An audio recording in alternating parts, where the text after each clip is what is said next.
There you go. Now we have no voices. Oh, we should have voices now.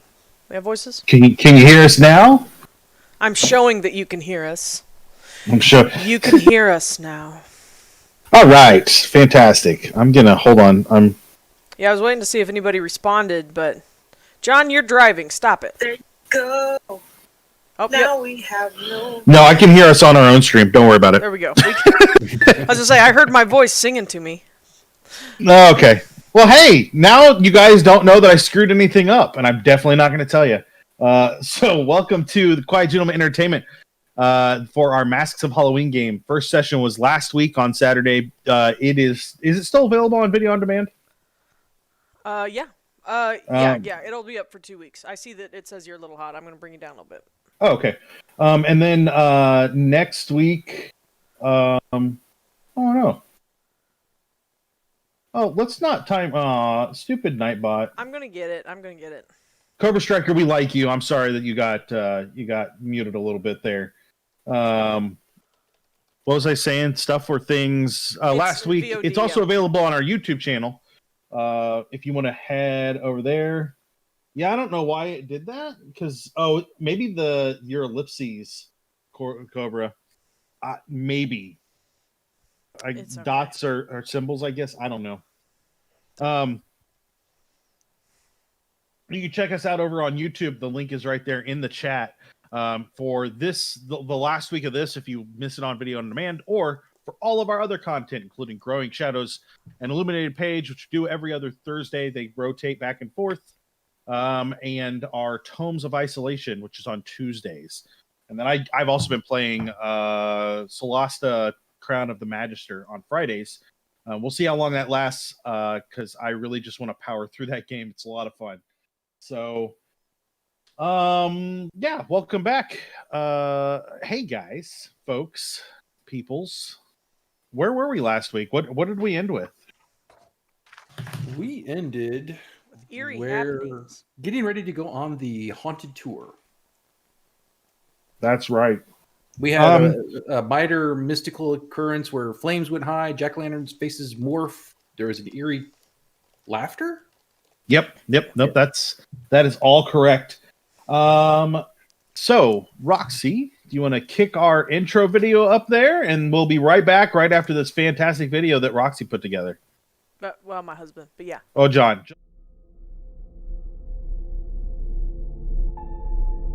Can you feel it? That's fear.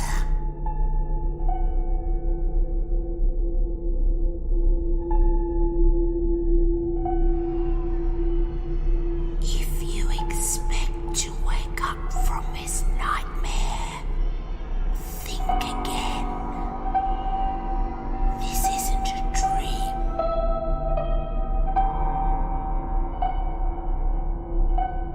Sometimes the things you see in the shadows are more than just shadows.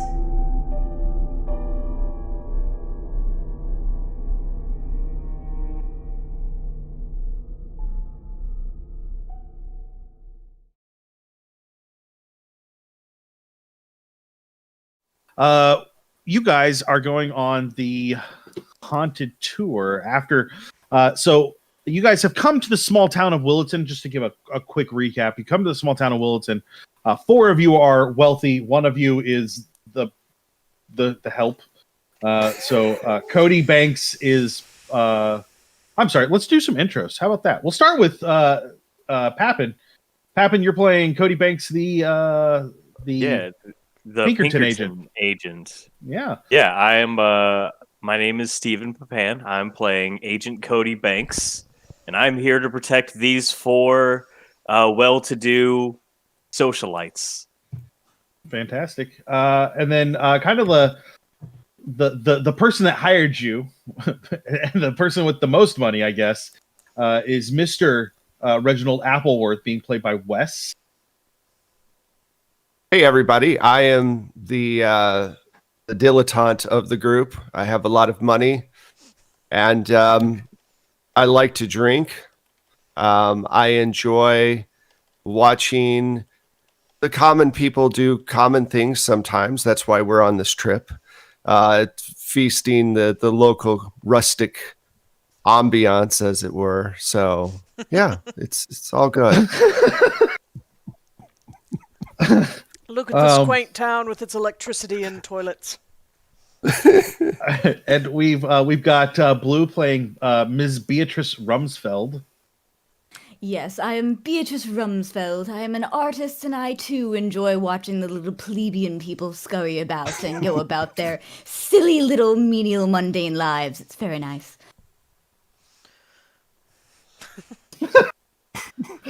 You're doing fine, Blue. The word plebeian caught me a little off guard, I guess. I don't know. You pleb. Shawn is playing Marcus Winthrop, who likes books more than people. Of course. Yeah, I mean, he hasn't really worked a day in his life, and he's just spent his time in his library amassing his collection. He doesn't understand why there aren't more books out there. Everybody should be reading books. He doesn't understand why everybody has to scurry around and just do things. Fair enough. And then Roxanne is playing Lowella Rankin. That's me. I am Lowella Rankin of the Rankin Antique family. We aren't just antiques. We also deal them. But yeah, I am here with my dear friend Reginald and my friend Beatrice. And, we're taking Marcus out for this wonderful trip. And, Agent Kodi, he's been quite an interesting perspective that I don't often get. But, man, this town is lovely, and they have great theater here. I was not expecting such practical effects at that dinner. Yeah, it's been a night. So you guys are on the walking tour. It starts quite a bit later. And then I have the map. Would we like to see the map of this? Oh yeah, let's show us the map. Show us the map. Show us the way. This is the way. I mean, this is the time also that I should be thanking Roxy, because she's put in a lot of work. All the background, all the stuff that's going on. So this is the town. Not very big. I may or may not have added more places on there because they didn't have some things that I wanted. But that's my MO fine. for modules, is they don't do everything. the things I want. So I have to Oh, make look. That house is listed as slaughterhouse. We shan't go there. I like that they did just put numbers on here, which is super helpful. Because then that way you guys have no idea. Maybe I wasn't supposed to take the map, but it was on one of the pages you told me this. I was like, No. The map is perfectly fine. Actually, the numbers are just telling me where everything is. Right. It doesn't tell you guys any of the clues on the things you need to know later. A glimpse behind the screen, if you will, for those of you that don't GM. That's what GM maps always look like. Yeah, typically. Or yeah. So the walking tour starts. You guys walk through and are given a little bit of a history of the town and the myths of the town. When you are touring the grounds of the Black House, you're being led around by a guide. He's a local history buff, and he claims to be a parapsychologist. His name is Grover Bunkle. And as he's doing that guide thing, where fine he's walking, name. he's walking backwards and kind of motioning to things. Suddenly he kind of rubs his chest a little bit, coughs, and then begins hacking hard over and over. And the cough continues, and then as he kind of brings his face back up from leaning over and coughing, it is covered in oozing blisters, and his eyes are clouded over with blood. Oh my God. And he kind of just falls to the ground and continues to cough and writhe in pain for a couple of minutes. I need everyone to give me a sanity check. There it is. There's a sanity check. Oh, I need a character sheet. Just a second. I lean over to one of the locals and just go, does he normally do that? I pass a sanity check. Everyone in the group is very uncomfortable. If you pass, you'll roll a d3. If you failed, you'll roll a d8. I believe I passed, but give me a second. Never sure. I failed. So Is it you'll above I or below? passed. You want to be below. Oh no, not pizza! Don't lose your pizza strike, Cobra. Like that's important. You definitely need those. The numbers are to Right. track all the dead. The numbers are not to track the dead bodies. The numbers for those are not high enough. Dun dun dun. Sorry. So give me one a of the second locals here. runs kind of towards the police station as soon as Bunkle hits the ground, and everyone else is just scared. One of the locals tries to like check him, but obviously they have no idea what they're doing, and the man just lays on the ground and continues to writhe in pain. Can I check to see if I get the same feeling that I've been getting every time one of these occurrences happen? Yeah, roll a cult for me. Let me. I missed. That's a failure. Because I was trying to get my character sheet pulled up, and I realized I don't have dice either. What was the sanity loss for A succession? D3 or a D8. Okay. Yeah, I don't have my I'm- dice out either. I'm You're too doing great. I'm too freaked out from the guy popping blisters all over his body and his eyes clouding over. I don't feel anything. That's fair.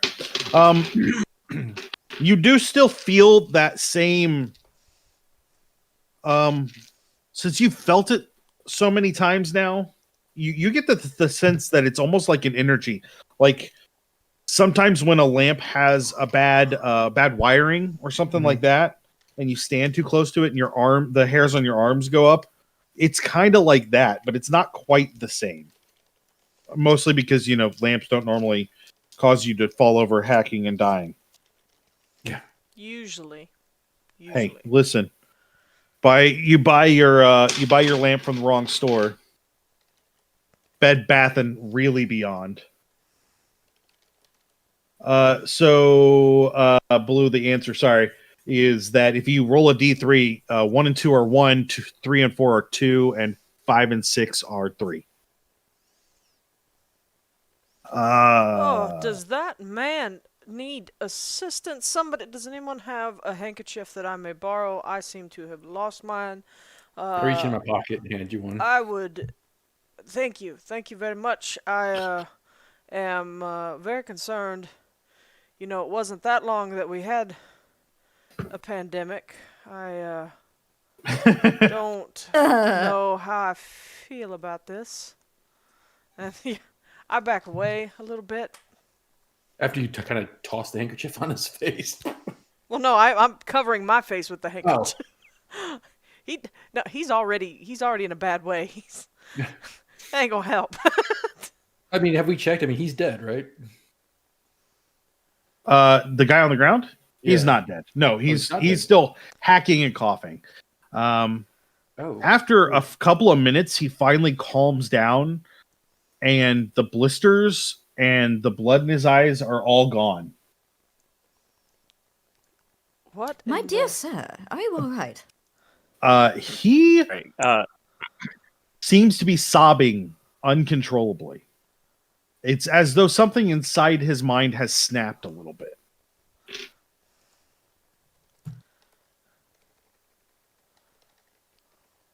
Is there anything that I could do to try and console this man or try to figure out what has happened to his brain? If you have psychology, you could roll that. I do have psychology. I would like to roll that. Yeah, go for it.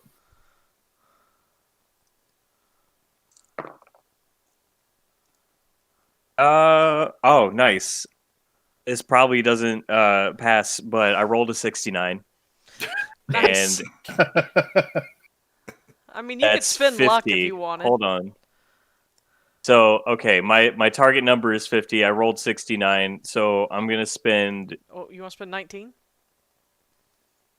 It is 19, isn't it? Yeah, I have 70. I'll spend 19. This Do is it. this It's is a last one game. shot, and this is the last time we're playing That's right. Yeah, no, absolutely. Like now is the time to spend your luck. Yeah, so whatever happened, it's clear that one, he's not faking anything. Whatever happened to him. And two, the fact that it's no longer happening and all of the stuff that happened just disappeared has caused him to lose a little bit of his mind. He'll likely be okay eventually, but right now he's a mess. What was his name again, Matt? Grover Bunkle. Oh, how did I forget Mr. Bunkle? I mean, it's a solid name. Mr. Bunkle, now that he's not coughing and spewing blood and blisters, I will move some closer to console him. Mr. Bunkle, please, here, have this borrowed hanky I have. Dry your eyes. You can keep the hanky too, by the way. He doesn't seem to even respond to that. He seems to be lost inside whatever's going on in his mind. Mr. Bunkle, we did pay for this tour. Yes, I do expect some good things to happen here. Good man. I mean, that was nice and spooky, but, I don't know if it was... Is that part of the tour? Yeah. I mean, maybe that's part of the tour. I don't know if I don't think that was part of the tour. I don't think this was special effects this time around. I would... Does anybody have a flask on them? Oh, Well, of course. Reginald, Reginald, bring it I out. have shoes as well and a shirt. Of course I have a flask. I mean, who leaves... That might bring him around. The shock of some hard liquor into his system might... I could... Oh, perk yes, him up. yes. I could use a little nip myself if we're being I would quite nip honest. I would nip from the flask before we give it to him because we don't know what Yeah. he had. Oh, a good idea, Have my you been man. to Spain anytime recently, Mr. Bunkle? Okay, I would like to let our viewers at home know that our players are not this bad ever. They are, in real life, they are wonderful people. We are wonderful. Wonderful people. This is a role-playing game where they pretend that they're terrible people. I just really want to point that out. Yeah. We are not terrible individuals. It's just the rest of the world. The rest of the people just are not at our level. Well, it seems whatever happened to Mr. Bunkle here happened as soon as we got in front of this here house that belonged to one of them witches. Oh, is this the Black House? This is the Black House, yes. That's what he started to say before he did that. My detective inclinations say that we should probably check this house out, but you guys probably shouldn't go in there, but I don't want to go in there alone. It's old. It's spooky. Let's go inside. I shall join you, my good man. Yes, let's go. So everybody needs to give me a spot hidden before you go anywhere. Wow, 99. Oh, God. I got a 15, so I actually made that roll. Yay! I failed. I failed with a 93 on my little automatic dice roller since I forgot my dice and my character sheet. I'm working on it. Anyone that succeeded, if you've lost more than 5 sanity total so far, the pumpkins, the jack-o'-lanterns are watching you. You can feel their eyes on you. If not, you can just see that if you haven't lost that much sanity, but you succeeded on that spot, you can see that the jack-o'-lanterns are brighter than they were before this happened. And it seems eerie. Seems odd. Why are we going into this place? Well, I mean, it's a piece of town history, Reginald. This is where one of those witches lived. We've always talked about going to see those witches' houses, and we have an opportunity. I feel like maybe we should go inside. Look, I'm a huge believer in the rule of threes, and so far 3 really weird things have happened. So there's a very low chance that more weird things will happen soon. As long as it doesn't waste any more good alcohol, I guess I'm okay with that. Should we refill before we go inside? How far is the I think a refilling's always a good way to go. I should have brought my flask. I completely forgot. But My what if we good Great. friend. But Oh. what if, I mean, what's going on is not normal. What if we find, don't you remember the children that have gone missing? What if we find the children in that house? They went missing in the corn maze, so Are you they're probably over there still. Would we not be heroes? But I believe Beatrice was going to say something. Oh, just my good friends, this is an adventure. We are here for Halloween. We might as well faff about and see what there is. I do love to faff. You know, if we are being most most honest. I don't think I've ever And, faffed before. And, that you doesn't know, surprise me. You've never I'm gonna been on a date. I'm going to show you guys why the Appleworths pay me the big bucks. And I reach into my coat and I pull out very full flasks and pass them around to the group. Oh, perfect. Great. My good man. Great. It's good for it's good for what ails you, and it's also a good disinfectant. Let's go. The house itself, I'm gonna back up for just a second and let you guys know that the tour ended here. There was more to the tour before this. Okay. You guys all went around and looked at several locations along Elmont and Ashland Avenue, including the antique store that Roxy named last time that I have completely spaced. Oh, my good friend Robert over there at the Apex Buffalo Antique Store. Yes. And Curiosities. Yes, it was such a delight. But you know, his selection was really, really poor. His father would be so disappointed. During the tour, you were also given several eyewitness accounts from people in your group of Virginia Black's ghost around town and working inside the same tavern that you guys were at earlier. Although it's pretty clear that most of them are lying. Some of them think that they saw something, but most of them are clearly lying. The house itself, which direction do I need to scroll? This way. Fantastic. The house itself is old. All the windows are broken. There it is. The roof is sagging and the porch is warped. Do you guys still want to go inside? Yeah, we don't even need to use the door.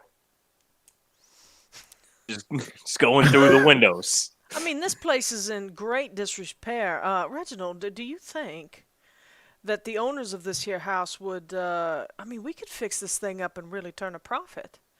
If we bought... I bet we could buy it for like $5 and nobody'd even bat an eye. And we could fix it up and to come and get dysentery? Not if we fix it up, Marcus. It could be a nice, quaint retreat. It's like a vacation home out here in the sticks. Well, I failed my accounting roll, so I'm going to say yes. That sounds like a great idea. I'm I just think it would be saying. wonderful. I mean, can you imagine a future where people buy houses for next to nothing and then flip them and sell them to people for far more than they're worth? We're working on it. Yeah, I believe that would be, as the kids are saying these days, a really good side hustle. Yes. Oh, I was wondering what that meant. Interesting. I thought it was a dance. Well, I feel like- we could just- the same thing as like the bee's knees. Right. Are we even sure that bees have knees? And when did they become so cool? What is the connection between a bee's knee and being hip? Unless it's just the thigh. No, that does sound right. My Sorry, favorite Matt. games to run I think are you when I either have need to do drink. absolutely nothing. When I can just sit here and just let you play. Like, these are the best games. I think. No, I'm I not think you complaining. either need to drink more. I think you either need to drink more or drink less. Well, I can't go backwards, so give me some more. I grab the Right. flask and just chug. I'm gonna take like the tiniest little kitten sip. And yeah, you're already Don't. red-faced and Horrible. wheezing. So, Kodi, why do you want to go through the window instead of, a door? Well, we don't know if the door's locked, but we know the window's open. I don't think they'll care if we actually. We could just try the door. You look strong. Yeah, Cody. yeah. You keep the door open. You rich people and your fancy doors. I guess we can try the door. I didn't go to Yale to use the window. Can I get all 5 of you to give me a spot hidden? Wow, I am not spotting anything tonight. Ooh, I got a knows out of the 6. Wow. 7. I got a 6, I got which an means 8. later on I'm going to fail everything. Yeah, so we got a 6, a 7, and 8 on board. So I believe those. Fantastic. If you succeeded, you recognize that it is 2 minutes till midnight, or as other people would say, the witching hour, maybe. You know, there are times, Marcus, you know that there are times that are very important to occult things. And I would tell that if anybody actually brings up that it's midnight, because I'm not noticing it. Wow. So, the bee's knees was a Prohibition era cocktail. Thank you, John. Also, be careful while you're driving. Yeah, John should not be Googling while he's driving. I don't think John Googled that. I think John knew that because John, Probably. much like me, is a giant nerd for useless facts that we don't really need, but why not? So Probably discovered that looking it up for our other Call of Cthulhu show. yeah, that's very Where did possible that come too. from? Looking up at the sky, is the moon full, just on off chance? You can't see it. It's behind clouds. Okay. But it is bright enough behind the clouds. You'd have to guess if it's not full, it's close.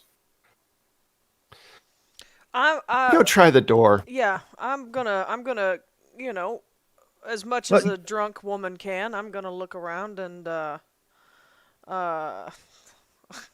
yeah, that voice to text is working great, John. Megan. Voice command is the bond. Yeah.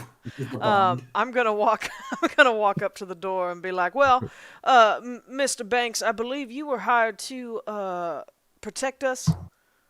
So mind joining me up here on the stoop, as it were?" As the 5 of you head towards the front door, you do hear a siren as the cop car, the only cop car probably in all of town, pulls up. And the sheriff gets out. Sheriff. Oh, wait, I have his name. Rutland. Sheriff Matt Rutland. How old is Mr. Rutland? Oh, that's I a think he was good like question. 17, he said last time. No, that's the deputy. Oh. That would be Deputy Ludd. He is, according to this, his age is competent. So that means that he's old enough to be husband number 5. Hello, Sheriff Rutland. I'd say he's in his late 30s, early 40s. Probably. Yeah, perfect. So I start to walk down the. I very carefully make my way down the stairs. Dab the corners of my mouth where I probably had some flask drippings, and I spread them on like a little bit of a flavored lip balm, and Sheriff Rutland, what are you doing here? Did you come to join us on our tour? While Mr. Bunkle over here is, I don't know. He seems when you say, upset. "What are you doing here?" he looks directly at Grover Bunkle, and just says, "Excuse me, I need to check on Grover." How did you know? The person that was in your group that ran off gets out of the passenger side of the cop car. Well, please do join us inside. You know, I would love to chat with you further after you take. You're going inside the house? Well, Yes. of course, we're interested in real estate prospects.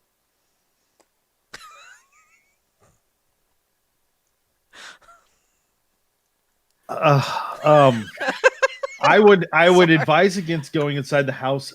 It is not structurally sound. Oh, Yeah, but we are here for adventure. She speaks true. Why don't you join us? I'm gonna check on the townsperson that's clearly had a bad night. Yeah, I'm gonna Obviously. I'm gonna let you know right now. That gentleman right there, you're not gonna get anything out of him. He went through something terrible. I I tried talking to him, asking him what happened. He's just sobbing uncontrollably. You might just want to get him to a bed and talk to him tomorrow. That may be the case. I'm sure that his wife will be happy to have him home and will take care of him. But I would not suggest going inside the house. Please be careful if you choose to ignore what I'm saying. Okay, just know we're going to ignore what you're saying, and we are going to go inside that house. Of course. Okay. He goes over to Grover and kind of bends down and starts talking to him. And you all can tell that Sheriff Rutland knows enough first aid to be checking the man, and is checking the man to make sure he is physically okay. Mentally is a whole other thing, but physically checking him. I call out that he might have the plague or the Spanish flu. He was covered in blisters just not too long ago. I would be careful. It could be contagious. Blisters? Well, if he did, it was the quickest Spanish flu ever. He was covered in blisters. Yeah, and his Might eyes were bleeding. It was a whole thing.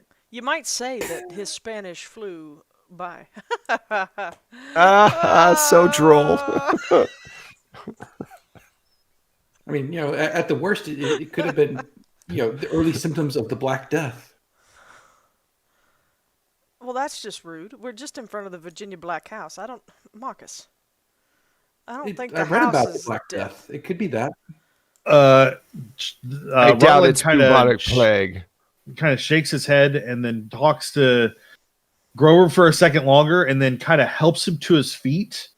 Grover is still sobbing, but the sheriff walks him over to the car, gets him into the back, gets him in there comfortable, shuts the door and says, okay, the tour's over.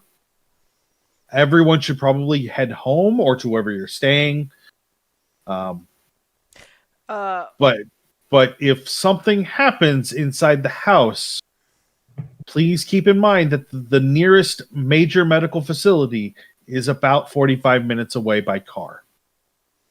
I approach Sheriff Rutland and I thank him most sincerely with a hand on his shoulder, and I take his hand in my other hand, in which I have palmed a $20 bill, and I thank him most Jesus. most kindly for his care and your concern. Just, don't be a stranger this weekend. I'll be here until at least tomorrow.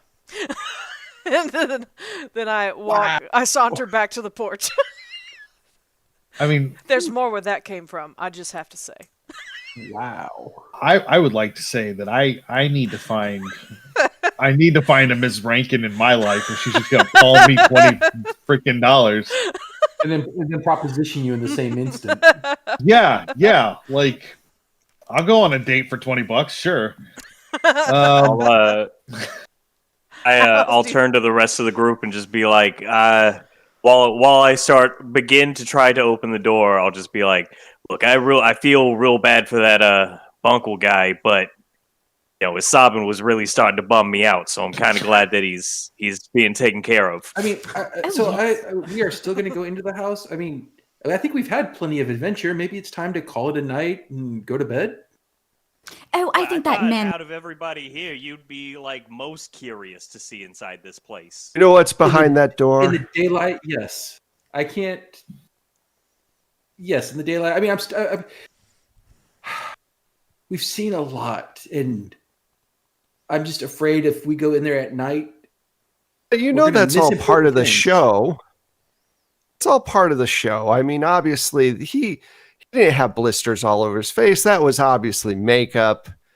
And the kid, that was all staged, and the pumpkins looking at us, it's all staged, I'm sure. It's part of the tour. It's part of the rustic ambiance. And it's like theater, really. It's fine. And whatever's through that door is probably plot. I don't know. I think that I think that's a good.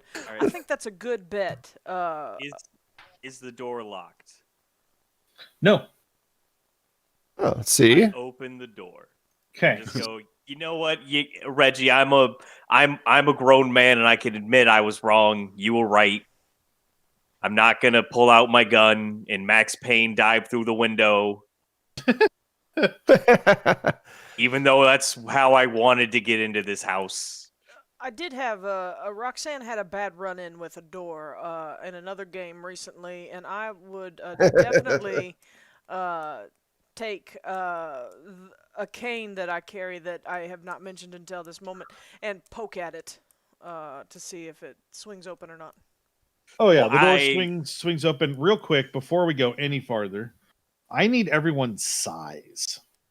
Oh, I'm 50. a hardy shaped woman. I am a 65. Let's see. It'll be at the very top if you guys aren't familiar.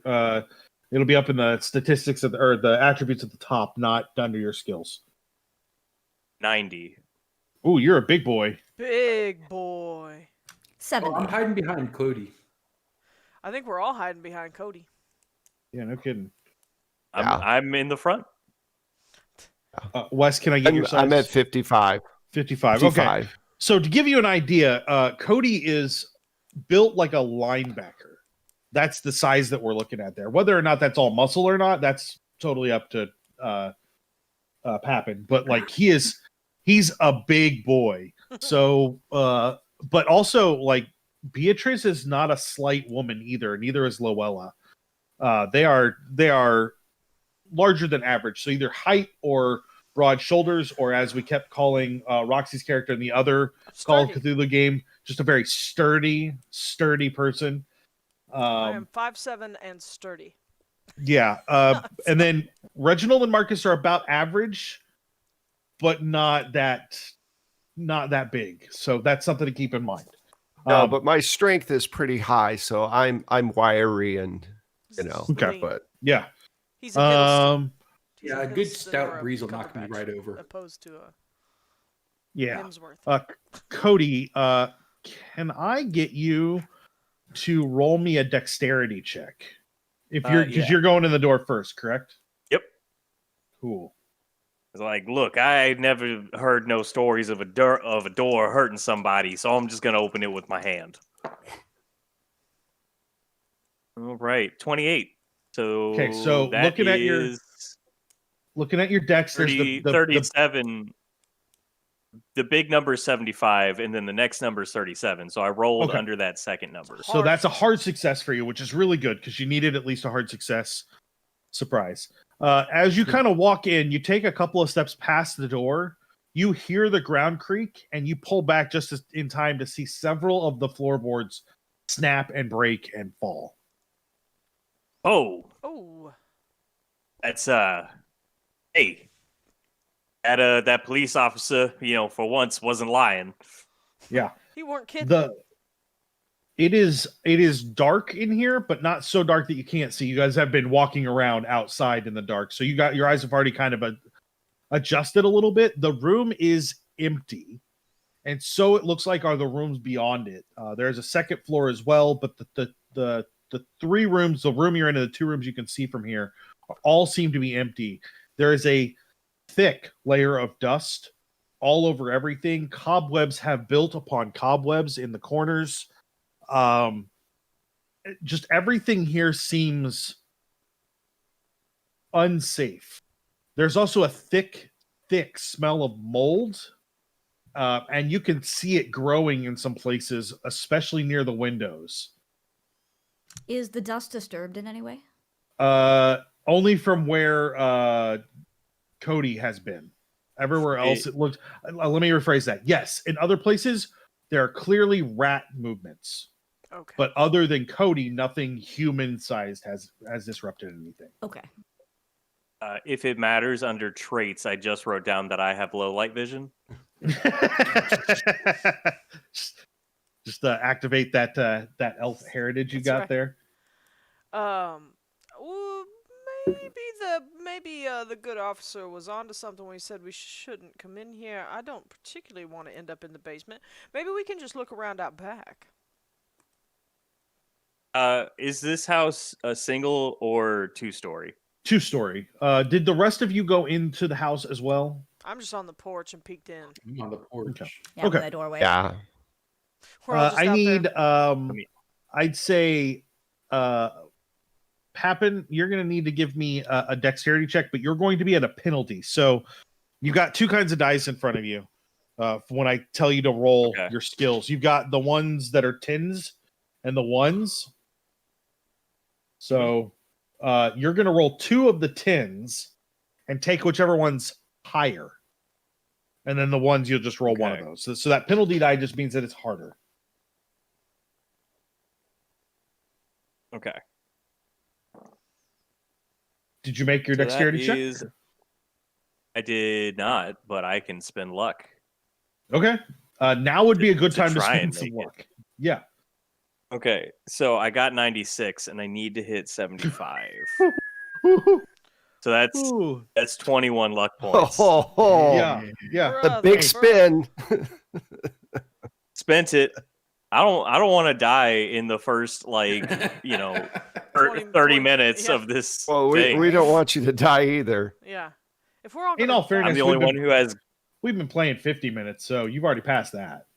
Oh, well, I'm the only one that has a gun, so it's good if I live. Before he spends his luck, can I give him that was cocked? Yes, you absolutely can.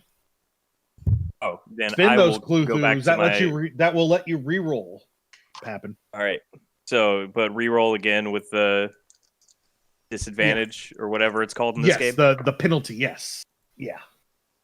Okay, I didn't roll better. Oh. But you get to spend less luck, though. Hopefully.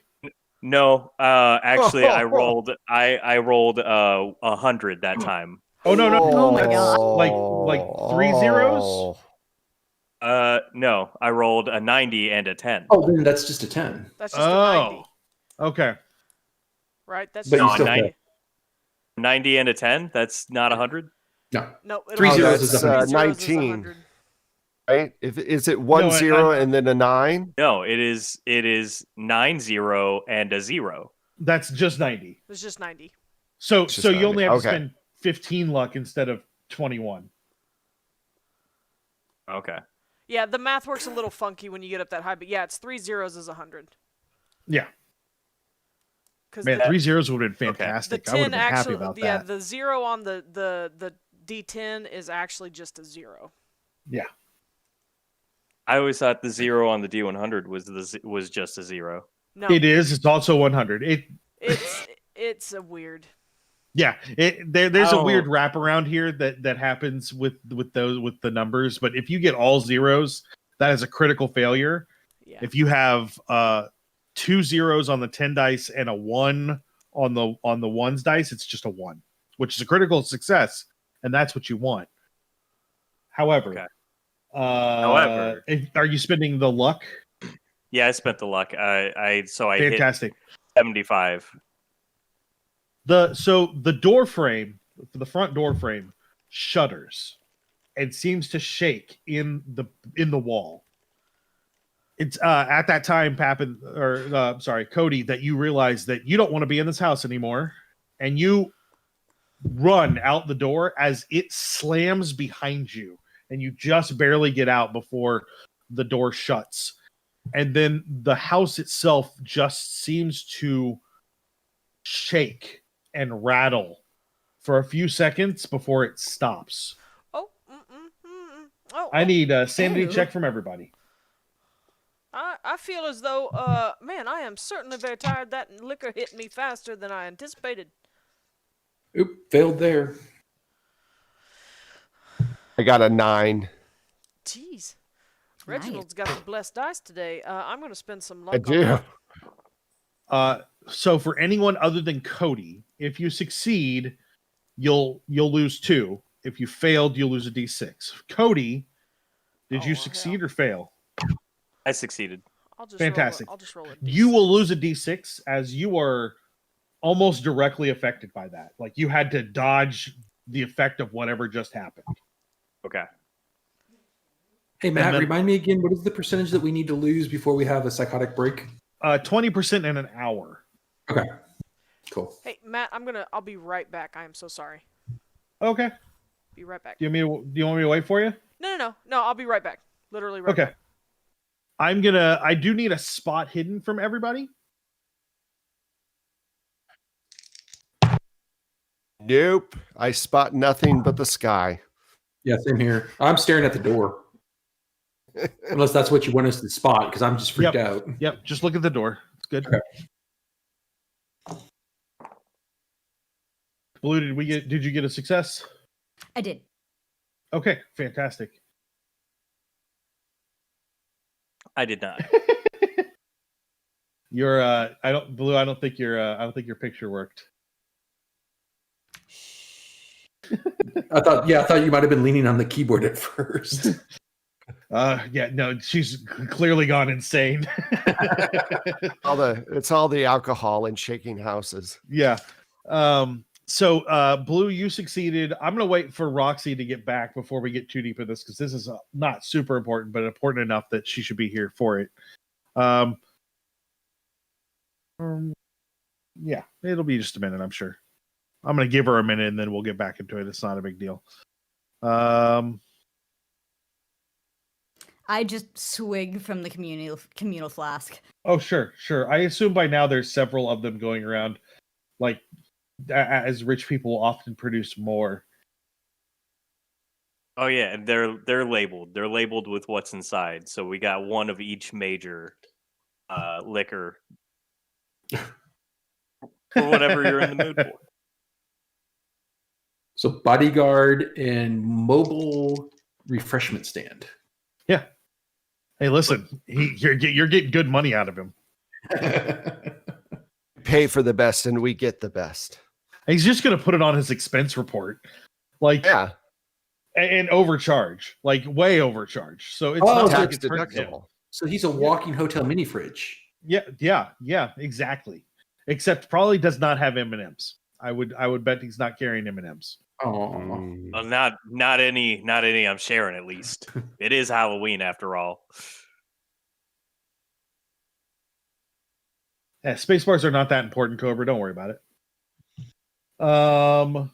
So Yeah, we're Just just gonna because go ahead. I'm sorry, I was going to say, just because this is my first time guesting on your show, and we're waiting for Roxanne to pop back in. Can you tell us about do you have another Call of Cthulhu game going on? Oh, right yeah, now? sure. Yeah, I'd be happy Tell to us about talk that. to you about our shows. So on every other Thursday, which includes this coming Thursday, we will be playing. We play Illuminated Page, which is our Call of Cthulhu story. Right now, we're playing through a story called Masks of Nyarlathotep, which in the gaming I have it right community- over there. Yeah, in the gaming community, it is considered one of the best and most well-written stories that has ever been put out. And honestly, the previous editions were really pretty good. They released the 7th edition module for that, and it is phenomenal and by far much better than the previous editions, which were already really good. And our last game 2 Thursdays ago was on a cliffhanger. We released something. It's rushing us, and that's where we ended it. So the story basically is that there's a worldwide conspiracy going on, and it's leading to something very, very bad happening, and the players have to figure that out. And they have been doing a pretty good job of finding clues for that as they go. They have missed some things, which is not necessarily bad, but in the long run has led them in a very different path than the first time I ran it, which is okay. in all fairness, the clues we probably missed also allowed us to survive a little longer. Yeah. There are some things that they were like, no, we're not doing that. That sounds like death. And they're not That's really wrong. cool.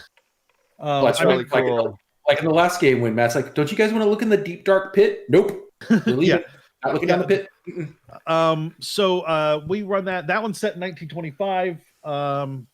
They're in like April of 1925 now. They've been playing in game. It's been 3 months since they started. I'm good. Did you do the Peru section? Like, did you start with the epilogue? We did or not no? start with the. So I started this. We started about a year ago when none of us had the 7th edition book. So I skipped the Peru section. And just because I ran this for our podcast, which I'll go ahead and plug now. You can go find us on iTunes and Google Play by searching for Nerds Domain. I ran 178 hour-long episodes. Is that right? Yeah, it was a lot. Sounds about right. Yeah, for that game, definitely. So the Masks is about a year to a year and a half of regular play, and we would get together once a month and play for about an hour or about 4 hours. That one, so I ran that one. So I was prepped for the 6th edition story, and I was just going to update the module as we went for rules that I needed, which is super simple. Call of Cthulhu is a super solid game. Right. And then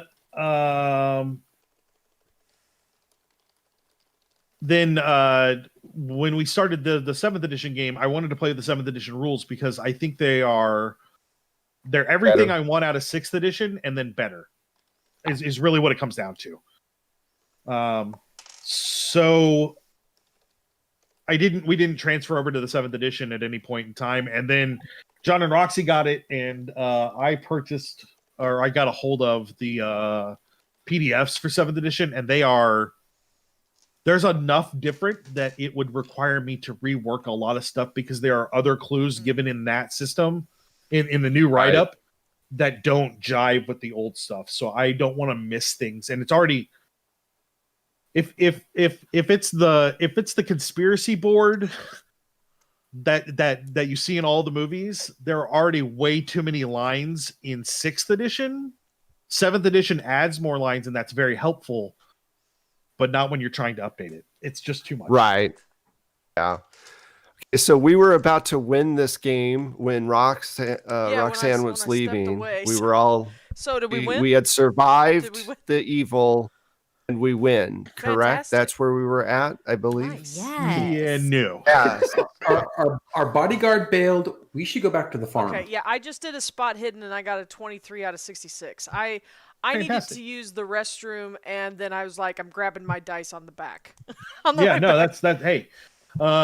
So those of you that succeeded, you see. Sorry. Uh-oh. No, I've got a dry throat. You see that Uncle. there are vines that you did not see before on the sides of the house, including some going in through windows. And they seem to be coming from all sides of the house, but they all seem to be generally the same vine, as best you can tell in the dark. So, going like, in and it's out covering like the it's house, but it's lacing just the one windows? giant vine just rewrapping everything. It's more like it's split in several places and Okay. eventually it enveloped the house, but it's the same type of vine. It's not like different kinds of vines. It's one type of plant vine, but they all seem to be coming from somewhere. Okay. Can I begin to walk around the side of the house? I mean, Blue, if you want it to be tentacles, I can change that. That's fine. That's fine. There can be vines. Yes, you can absolutely walk around the house. I mean, it's one of those things where, as they say in old, like, holy texts, where they'll describe things as some, scorpions with the faces of men. It might have been a Delta helicopter, but they didn't know that, so we don't recognize tentacles because we're like, that wouldn't make any sense. It has to be a vine. So, I'm going to go with Lowella because it's better to go in pairs. yes, let's look out back. Maybe they have one of those moonshine stills hidden back here where no one will go. Yes, that sounds lovely. So you guys move around the back. What you see is that the vines have come up out of the ground independently of each other to kind of attach to this house. And it looks like several places they have come out of the ground in a very violent fashion as like chunks of dirt and sod have been tossed. Not huge, but like we're talking the size of baseballs have been just tossed to the side. And How strange. I mean, nothing grows that fast that I've ever seen. Just watch where you Yes. step there, Beatrice. Let's keep away from those vines. Yes, Lowella, I must say, the amount of work this town has gone through for its Halloween theatrics is quite impressive. I know. This must be their only source of off-season income. Oh, yes, that would make sense. Mhm. Getting Poor ready for the little people. holidays. Christmas is coming. So you search around the house. Nothing else really there is all that different, other than the vines have broken out of the ground all around it. It looks like, on a quick count, maybe 36 places that the vines have come out of the ground to touch that to attach to the house. When we make it around to the other side, what a strange. I am not much of a green thumb, but I have never seen vines behave this way. I think we should probably avoid getting too close to the property, just in case. It seems like these things kind of grow up sporadically. It is. Or if not, it's just really, really good, as Beatrice intimated. They have done a number on decorating this house for the festival, as it were. Yes, perhaps we should join the gentlemen. I say, taking another swig from my flask. Yes, let us have a nip. I love that in the 1920s we let the ladies go off by themselves behind the creepy house. Yeah, no, you're all- very progressive. Don't worry about it. We're all suffragettes here. The camera zooms in on Beatrice taking a sip of her flask, and then zooms out on Kodi putting his down, just going, so you guys want to go back to the barn, or you want to hit the corn maze? You know, the corn maze does sound lovely, and it is Halloween officially right now, and no one else is going to be out there. Might be able to find some clues that the sheriff was not willing. I mean, he ran away from this house so quickly, and who knows if he's ever been in there. I mean, so even let's check out the corn maze. Even with Yeah, maybe my we can find enticement. some of those children. Yes, if we found the children, Maybe. we'd be heroes. Ha! We birds could get of a better feather, you price and on I. this house. We could buy the town, Reginald. Willowton. Yes. How about Appleton? I mean, Oh, shouldn't it be I like anyway? that a lot. See, It that's has a great ring to it. It does. It does. You know, we could just name different neighborhoods after different types of apples. We could have Red Delicious. We could have Honey Crisp.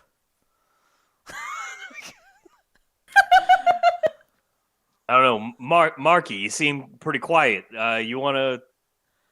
I mean, you like Marcus, you you're like still here. corn, right? You like no, actually, corn. I don't like corn. My family growing up, that was the food of the poor, so we don't ever touch it. I don't know. It has to go through a certain process to be drinkable. Yeah, That's right. that's the only way my father ever touches it. See? No, it's just I think we should. I mean, I understand we've all been drinking a little bit, but I mean, I'm a favor of loading up the car and leaving. You At this want to leave point, yeah, I town? know y'all think this has been staged and this is great. I still keep getting this horrible feeling, and I think it's just a better idea that we leave because I think something bad's gonna happen. Oh, trust me, I've never seen a door close on its own before, and these people don't seem so technologically advanced as to put that together. I believe something's definitely going on around here, and I, for one, as a detective, am gonna try to find out what exactly that is. I mean, we are traveling with this linebacker of an agent. I feel like he could protect us in the corn maze. I mean, we don't even know how wide the corn maze rows are. He could fill up the entire space, and we just hide behind him, and we can run before. We just have to, Marcus. We just have to run faster than Agent Banks. that's all we have to do. Yeah. I love your optimism, I like that, but I bet I that- could outrun you. Yeah, I like that that's your mindset, but I'm pretty sure Agent Banks is the one that can run the fastest. Like he could like literally leap over the top of us and just hightail it.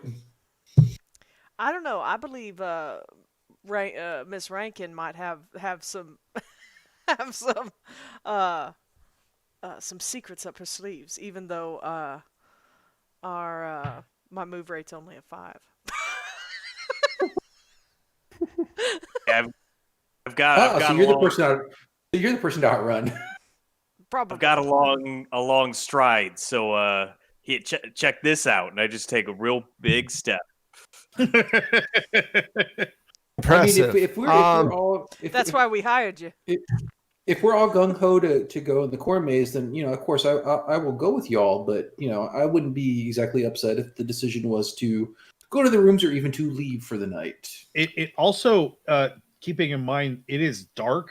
The moon, while bright, is still behind clouds. It might be easier to do searches in the corn maze during the day. I, as the storyteller, am perfectly fine with you going at night. However, your checks are going to be penalized because of the darkness. In fact, I would like to come back to this house in the daytime to study these vines a little more closely because I can't see anything. Do I have a flashlight? I will say, do I have a flashlight or some kind of lantern? Yes, but even with a lantern, it's going to cast shadows, and you're not going to be as much of a penalty, but it'll still be a penalty. I suppose, and I yawn quite deeply, and I kind of seem surprised. Maybe I have drank enough that we should. I wish I was, maybe, I don't know, 30 years younger, and I could stay awake a little longer, but maybe I should have a nap, and then tomorrow we can go rooting through the corn maze. Well, I am 30 years younger, and I'm too many drinks to make good decisions at this point. So let us maybe go you're right. Sleep. We already paid for those rooms anyway. I think True. Let's go rough it. Yes. Yes, let's rough it. Oh. Yeah, all Sway right. on my feet. I suppose we could sleep. Oh, Beatrice, don't fall. Do we have a car? No, we have to walk. We have to walk all the way back. Look, Marcus, I understand that you're uncomfortable and you want to leave because that's just who you are as a person. But I'm pretty sloshed right now. I can't drive us, and I don't think you got your license. No, I have. You're the only you're the only sober one. Well, no, I've never had my license. I mean, my family's always had someone to drive us. There's no reason for me to get a license, especially in New York. Right.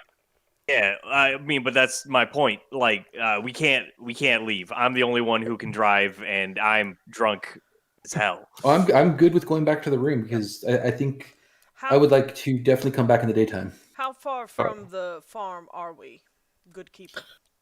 Well, if you pull that map back up, it's just at the southern end of the street. Like you're like 3 blocks away, maybe. Nice. Okay, Good man. so we Just start have a heading. Benny, you'll be fine. It's a we're just like a drunk long blink away. Yeah, All right. yeah. It's exactly how far away you are. Sounds good.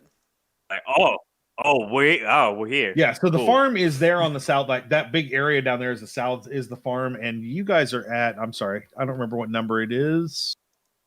You guys are at number 8, which I think is the top of the map, but it's not that far still. Yeah. Okay, well, we start making our way back then, I think, or at least I know I do. Yeah. I'll follow.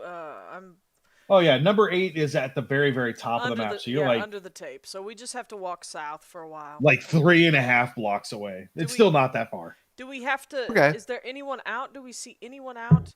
No, enjoying it is after midnight in a tiny, tiny town, and the only thing cool going on ended in someone, exploding in boils. So, Well, I am sure this town will love having the 5 of us giggling and hollering as we as we drunkenly stumble back to our lodging. Hopefully they left the door unlocked or the light on. Spring break, woo! Marcus is just one long, drawn-out sigh of the only sober person dealing with a bunch of drunk. Have you all heard the story of the Great Pumpkin? oh good God, thanks. Here comes Charlie Brown. I don't even really know the story of the Great Pumpkin. So we're gonna speed forward. You guys get back to your rooms. nice. Sleep the night. I need everyone but Marcus to make a Constitution check. Ooh. I'm sorry. Yeah, Constitution still a thing. Yeah. His Constitution is still. Remember, Yo, not only did I pass, I've been watching a ton. I've been binging through some Dungeons and Dragons streams. So I've got to be careful because I'm going to go ahead and plug it. But if you guys haven't watched Dimension 20, specifically the Unsleeping City, it is fantastic. And if I ever wanted to grow up and be a better DM, Brendan Lee Mulligan is the one I'd want to be. So, Matthew, do not plug streams that are popular. Well, the good news is they don't stream; they just release on Dropout and YouTube. True, so yeah. you don't have to watch them live. Oh, no, I know. I'm just. I got a hard success. Hard success. Okay, cool. I got a hard failure.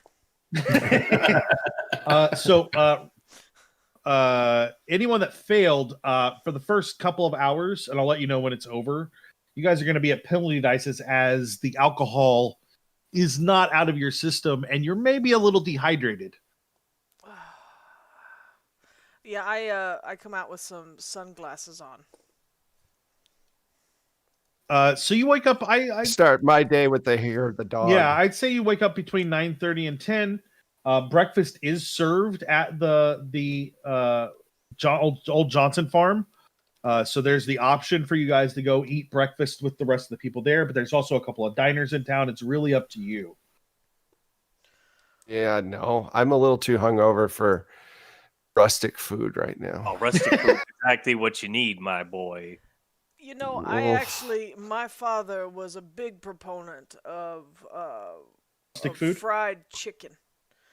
First thing in the morning with the hangover. He knew this man named Colonel Sanders, and he had this original recipe of 11 herbs and spices. And for some reason, cold Colonel Sanders fried chicken the next morning after a bend, long bender, was stellar. Wow. Marcus would be like, I don't know why you guys all feel so bad. I feel great. Yeah, I feel fine. You drank the equivalent of a kitten nipple. There's nothing. I'm just at the table holding my head in my hands. Yeah, I know. I've got like sunglasses on. I'm gonna offer. Would anybody care for some coffee, tea? I'll have some tea. Wait, I know what you He guys does need. sound wonderful. It's right there in the Pizza chat. pie? Or in the stream chat, sorry. I order an entire pie. Yeah. Not to share, you just take a fork and start. No, I just take a fork in the middle. That's the only. That is a good idea there, Beatrice. As four of you nurse these hangovers, Marcus, I need you to roll a cult for me. Okay. That is a hard success. As you're kind of sitting there, you're probably eating what, bacon and eggs? No, actually, if they have it, I'm starting my day with like some oatmeal or porridge, whatever they might have. Okay. Yeah, they've got some oatmeal. So as you're sitting there, kind of eating your oatmeal and drinking your beverage of choice, you realize that you don't remember any dreams from last night. And as you kind of realize that, you think about it for a second, and then you remember one of your dreams. Okay. You remember being in a corn maze. You remember seeing a jack-o'-lantern scarecrow.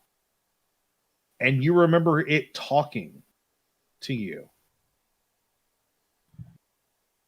Offering you a wider view of the world and what it allowing you to see what was really around. Okay. Offering to open your mind to knowledge that few have ever seen and even fewer would understand.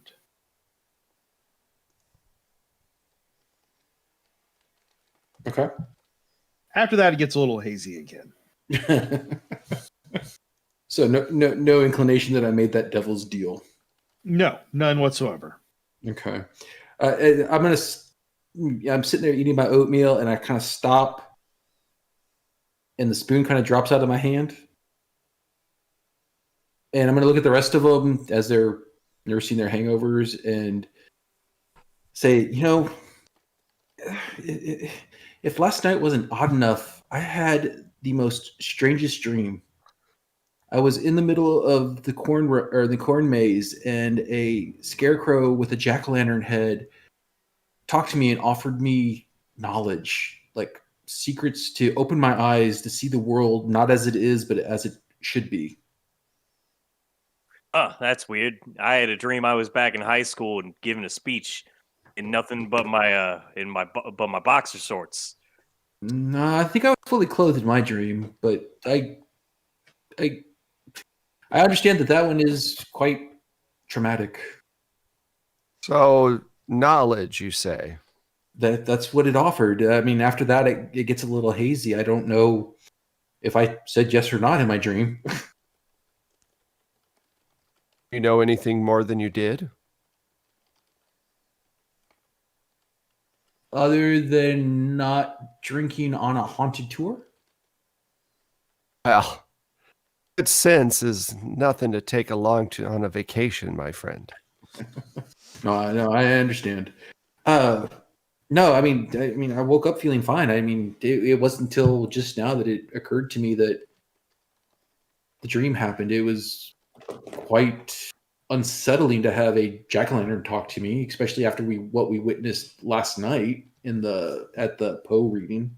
I will say that once we reached that house with all the vines, the jack-o'-lanterns there seemed to light up or something odd. But I just chalked it up to the amount of spirits we've been imbibing. Yeah, it's very difficult to tell what is a supernatural spirit and what is a distilled spirit.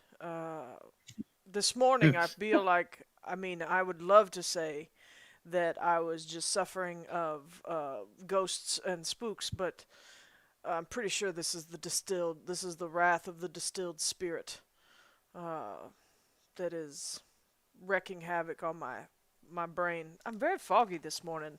I need more of this tea would be lovely.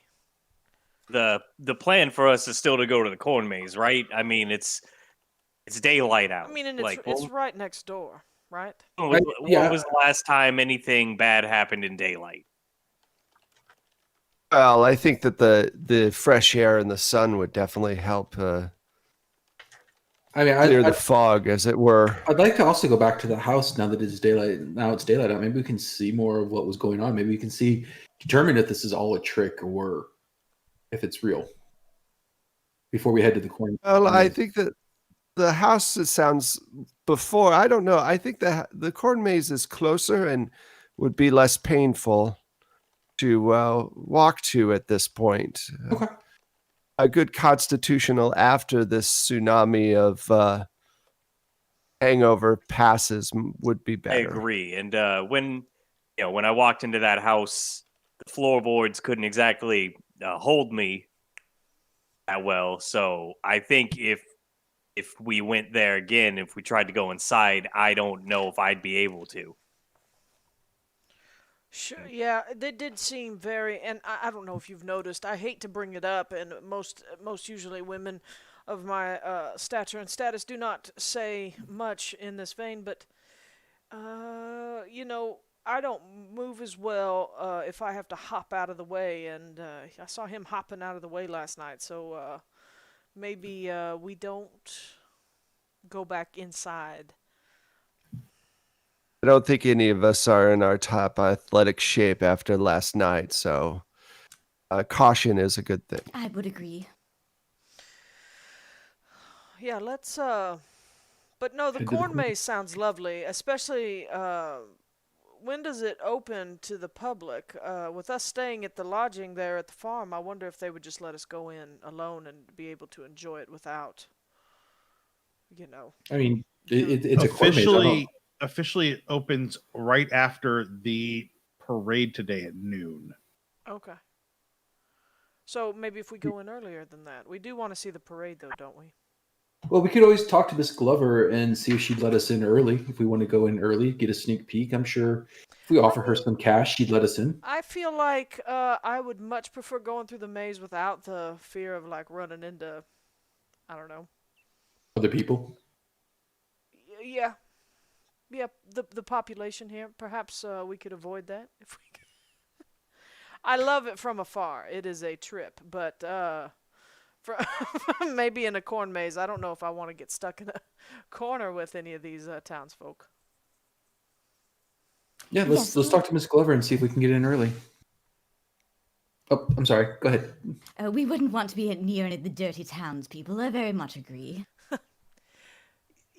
You always say what's on my mind, Beatrice.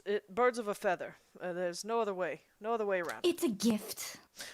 It's a gift. When is your next seance? I do wish to commune with Oh, yes, I will invite you. It'll be a gas. mostly. What if we did a seance right in the corn maze where the children went missing? Maybe we could reach out to them. Who? What is this face, Matt? Let's top the night off with some Russian roulette. Why don't we? You know what we should do? We should go to the fire and throw alcohol on it. That sounds like a great idea. Actually, I was like, why don't we just run through the corn maze with lit torches while we're at it? Yeah. Well, we'll find the children one way or another. We just burn it down. No. Oh, the fence is electrified? I'm going to whiz on it. Hey, I saw in Mythbusters that can't hurt you. No, but my mom learned the hard way when she was a kid. If you put a big old dandelion on an electric fence, you get zapped really good. Oh. I just remember Ren and Stimpy, and they had that board game. Yeah, Don't it's be the on the best electric board fence. game. Don't whiz on the Yeah. electric fence. So you guys go talk to Mrs. Glover. She's more than happy to let you go through the maze. I need everybody to roll intelligence checks. And what I need to know is by how much you succeeded. This is penalty, though, right? For us still? If you ate Yeah. something, no. I drank If something. you drank more alcohol, no. But if you did neither of those things, yes. So I got a hard success on intelligence. My hard success is a 45, and I rolled a 29. Okay. I got a regular success on intelligence. Can I spin to that? Was cocked on my Got a heart. I mean, you're going to all stay together, so I don't know that you want to spin the Cthulhu's, but you can.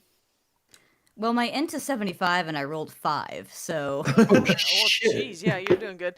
No, I have Yeah, good. I rolled a 79 over 70 with my penalty dice, and so I could blow the luck though. So Ms. Rumsfeld seems to have a pretty solid idea of how to handle mazes. And there's a couple places where Marcus seems to know the idea, but it takes you the better part of 45 minutes to get through the maze. It's a pretty solid and serious maze. Ow. But about halfway through that, you find yourselves at the center. I'm going to need a sanity check from Marcus. In the center of the corn maze is a jack-o'-lantern-handed scarecrow sitting on a throne of hay bales holding a cornstalk scepter. The sign says, a sign there says, "You made it. Happy Halloween from Jack-o'-lantern, the Pumpkin King." I succeeded on my sanity check. Fantastic. You'll lose 1. Okay. As you hear in your head, "I can open your eyes," you can see what's really there. And it's, you know, that film technique where they just quickly pan in on somebody's face? It's like that. Like, you hear the voice, you see the jack-o'-lantern headed scarecrow, and then you really see his face. You know that he's talking to you, but but he doesn't move at all. Is this the thing you were talking about? Yeah, actually it is. This is what you dreamed about, Marcus? Yeah. Did you see? Have you been through this before? Have you been? Well, no. I want to look back at the farmhouse. Is there like a window from where Marcus's room would be? You actually can't see the farmhouse. The hay is the cornfield is huge, and you're not at the right angle that you can see it anymore. Okay. I'm going to look straight at it, and I'm not going to think it. I'm going to say it out loud. Are you talking to me? Yeah, I'm talking to you. No, not you. I heard the voice again, and I point at the scarecrow. I need you to all give me listen checks. Still at penalty? Yes. Listen. That's a success for me.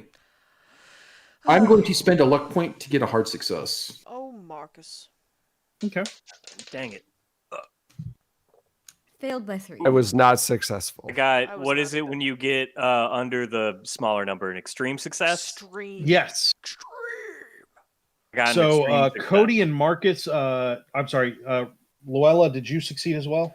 Oh, I did not. Not. I'm still got my sunglasses on, and it makes it hard to hear. Sure. Kodi and Marcus, you hear some rustling from each side of you. And as you kind of look to see what's causing it, there are vines like crawling towards you out of the corn. All right, I pull out my handgun. Whoa. I'm just over here having a yawn, and you're pulling out guns. What's going on? Everybody get behind me. There's something creeping at us through the corn. Is that the same vines that we saw at the house? Do we notice that? They are very similar. Yeah, if you guys can't be point sure them if out, they're exactly the same, but they look very, very similar. And the area you're in is essentially just dirt, but it has been walked over enough that it is very solidly packed. Whereas just outside of the walkway into the corn, the dirt is super loose, what you would expect in a field. Oh man, we have vines attacking us. It'd be really helpful if I had some sort of sharp implement to use as a weapon. I do have a carving knife in my jacket, Marcus, or Kodi, if you'd like to use it. Kodi, we should have listened to you. I should have just bought you that damn sword. I should have just bought you a sword. Just a couple of swords, no big deal. I need. Our Spitz account was too big already. I need Kodi and Marcus to give me luck rolls. Oh. That is a roll of 12, so that's a success. Okay. Because luck, we don't do the extreme, do we? No, we do not. Okay, that's success. I have a success as well. Okay. So when you said get behind me, Marcus, you get behind Kodi, and you are just out of reach as the scepter that the Pumpkin King was holding drops behind you and hits the ground, causing quite a fright, enough that your first instinct is to panic and flee. Oh yeah, and it's up to you on whether or not that happens. Oh yeah. I'm gonna start hightailing it down the nearest unbind maze opening that I can find. Okay. So you guys all hear a little bit of a crash, and you turn around to see that the scepter that the Pumpkin King was holding has fallen, and Marcus just bolts like a rabbit. Like honestly, after hearing the crash, Kodi would probably turn around and take a shot. Okay. Roll your firearms. All right, I'm using this is the end of Marcus, not from some Cthulhu thing because of a panic gunshot. Like a gazelle. Hey, I have pretty good firearm skill. And I'm going to spend 2 luck points so I succeed. You thoroughly shoot into the scarecrow, like almost center mass. It that doesn't seem to pumpkin. move, other than the hay bale behind it shifts, and so like the head of it kind of shifts back a little bit as well, but nothing more than what you would expect. However, Marcus is going to be out of sight real soon. Are you guys going with him or letting him go alone? I'll follow after him. Marcus, it don't run bleed through a into your cornfield. blood? All you can hear is from Marcus like, no, no, no. Lowella is just confused by all of this stuff that's happening, and everything happens so fast, and there's talk of vines.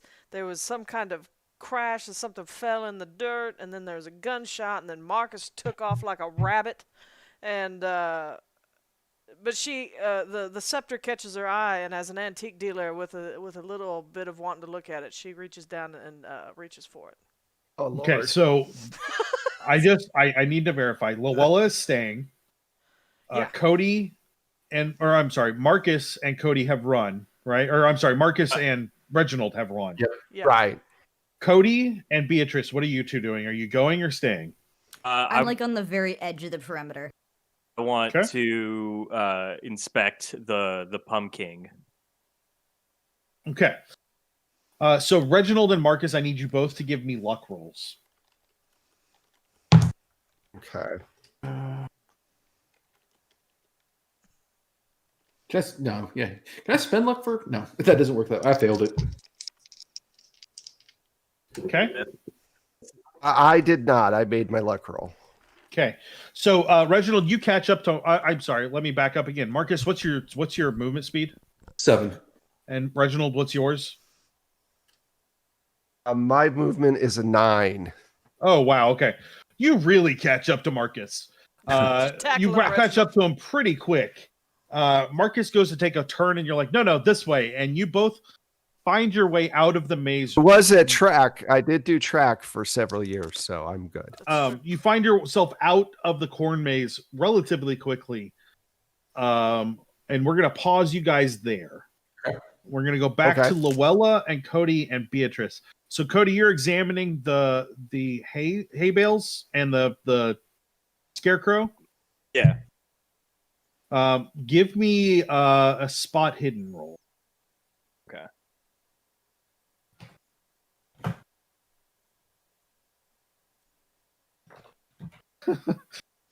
What? All right.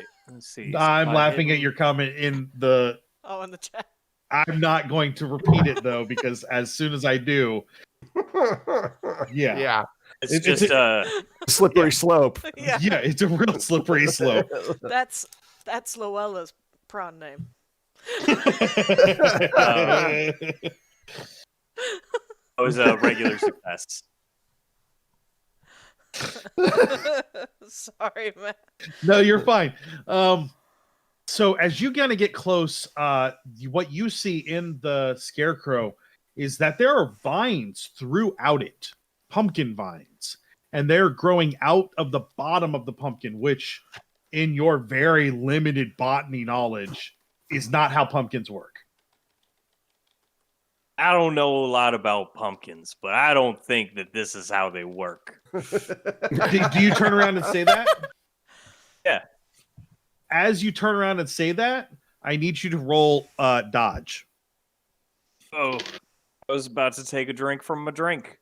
Now I have to roll dodge. Yes. Everything's going crazy. Everything's going straight to hell in the pumpkin-shaped trick-or-treat bag. All right. Ugh. Dang it, I just threw that. Okay, floor dice count, so I succeed.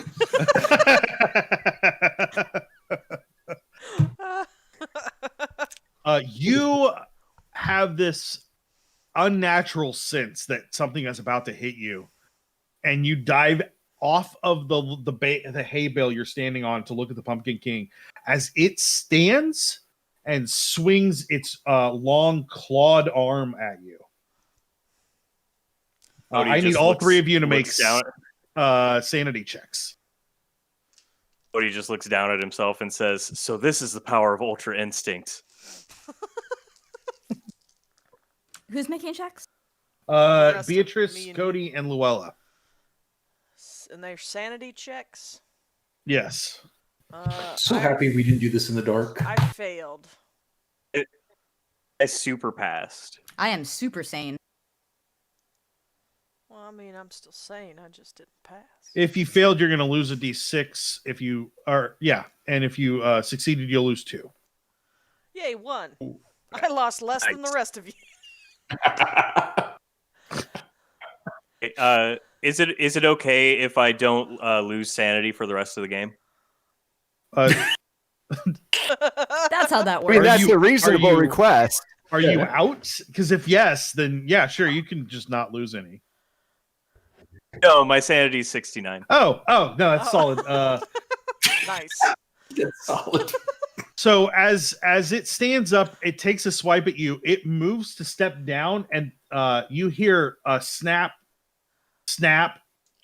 and then like it just kind of disintegrates and falls into a pile of like hay with the clothes in it, and the pumpkin head falls down and smashes. What the hell?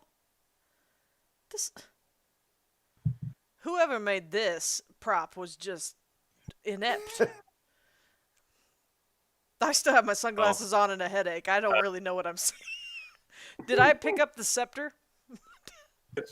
Yeah. I mean, it's just a corn stalk that has been fashioned. Oh, it's not anything that's gonna last very long. Kodi looks down at the Pumpkin King's head, thinks of a really good band name, and says, "I think we should get out of here."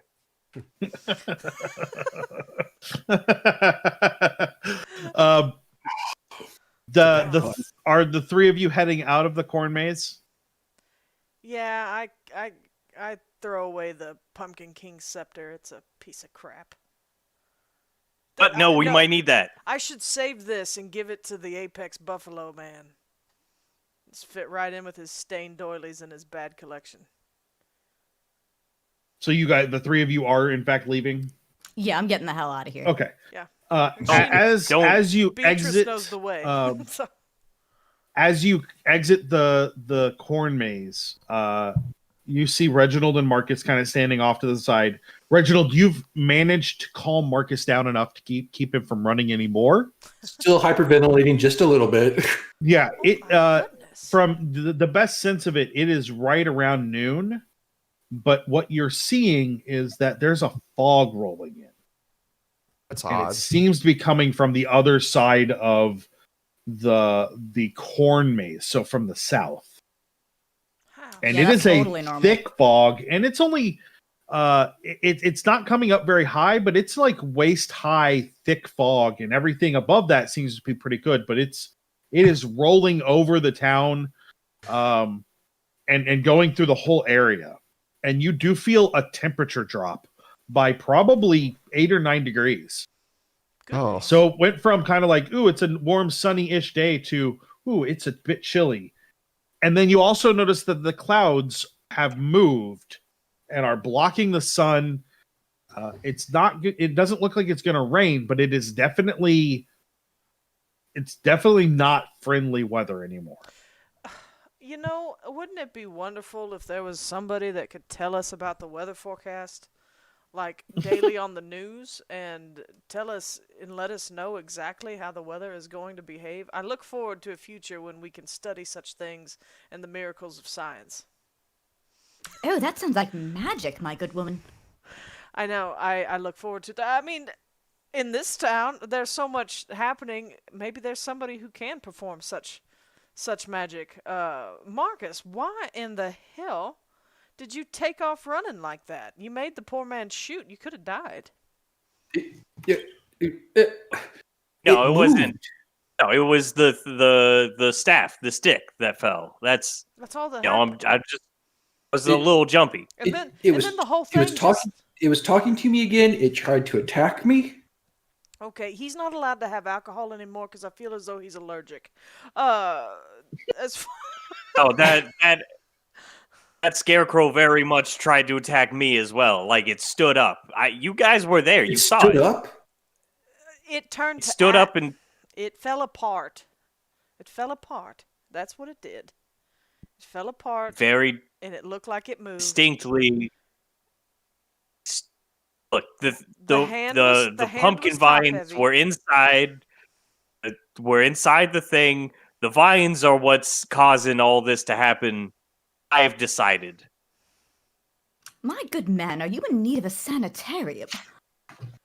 Look, there's been a bunch of weird stuff happening. Everywhere we go that bad stuff happens, we see some vines appear. I'm just saying, I'm putting 2 and 2 together, and I'm coming out with 4. Do you think it was pumpkin vines that It's we saw 4? last night around the house in the dark? Yes, the limited botany knowledge that I have tells me that they are. You don't strike me as a botanist. It's limited.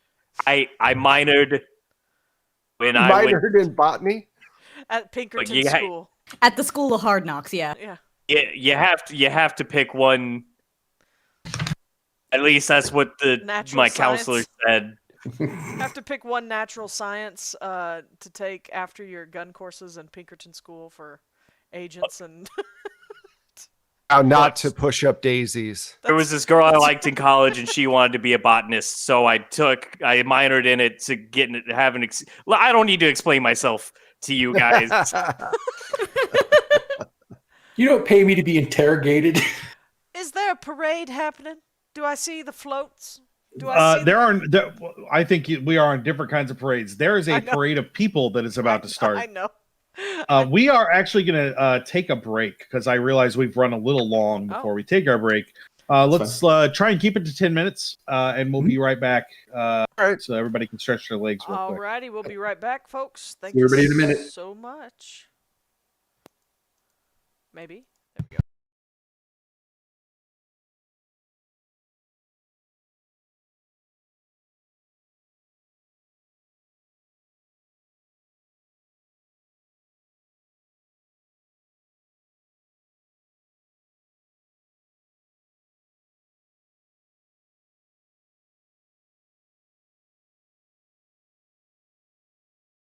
Hey, everybody, and welcome back to Masks of Halloween. We're going to get back into the story, and we're going to jump ahead a little bit because there's more story than we have time for, and we're just going to hit the important parts.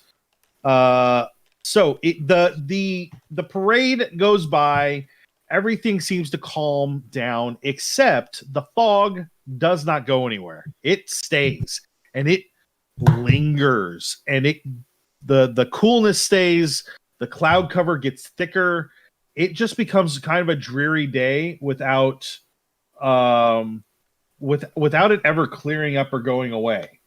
So you guys go through the rest of the day, and nothing else outside of the norm happens during that time frame.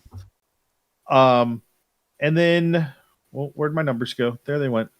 Hold on, I lost where I was at. Don't worry about me.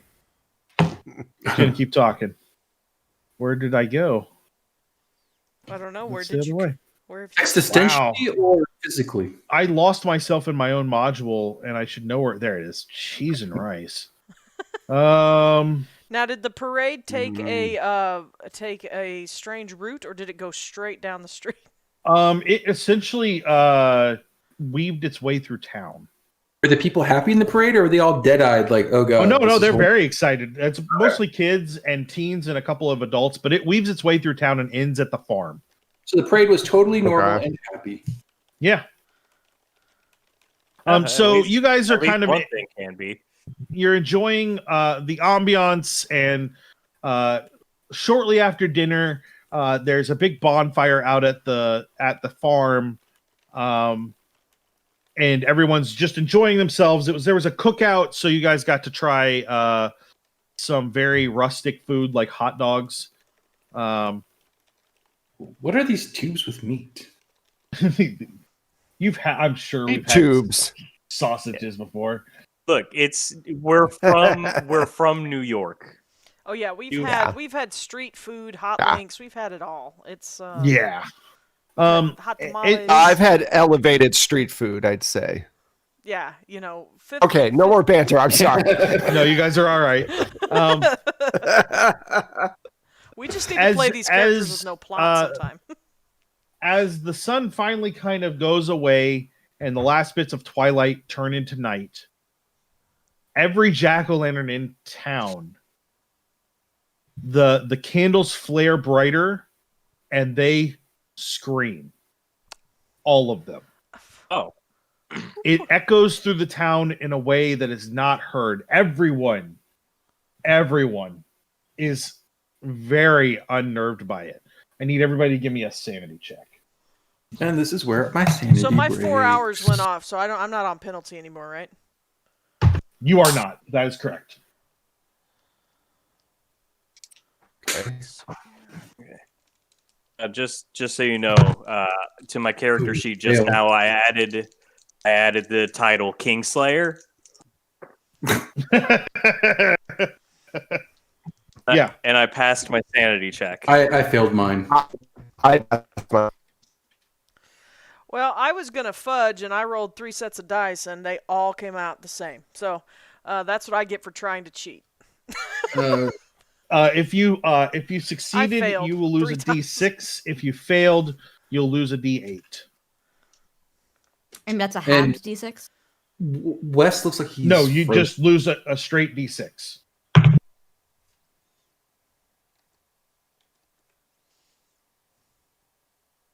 Oh, hold on. I need to do some math real quick because I might have just had a break. Okay. I'm reload real quick. Oh no. Yeah, we're Wes having... is- Just 1 second, y'all. We're having some hang-ups. Papin started to freeze on me, and let me make sure I don't have anything funky going on. Yeah, should I It sounds fine now. Yeah, audio's good. Everything was kind of blitzing for a second, but I think we're okay. As soon as the pumpkin started screaming, the stream was Okay. like, screw you guys. I'm out. No, the stream knows. It knows. But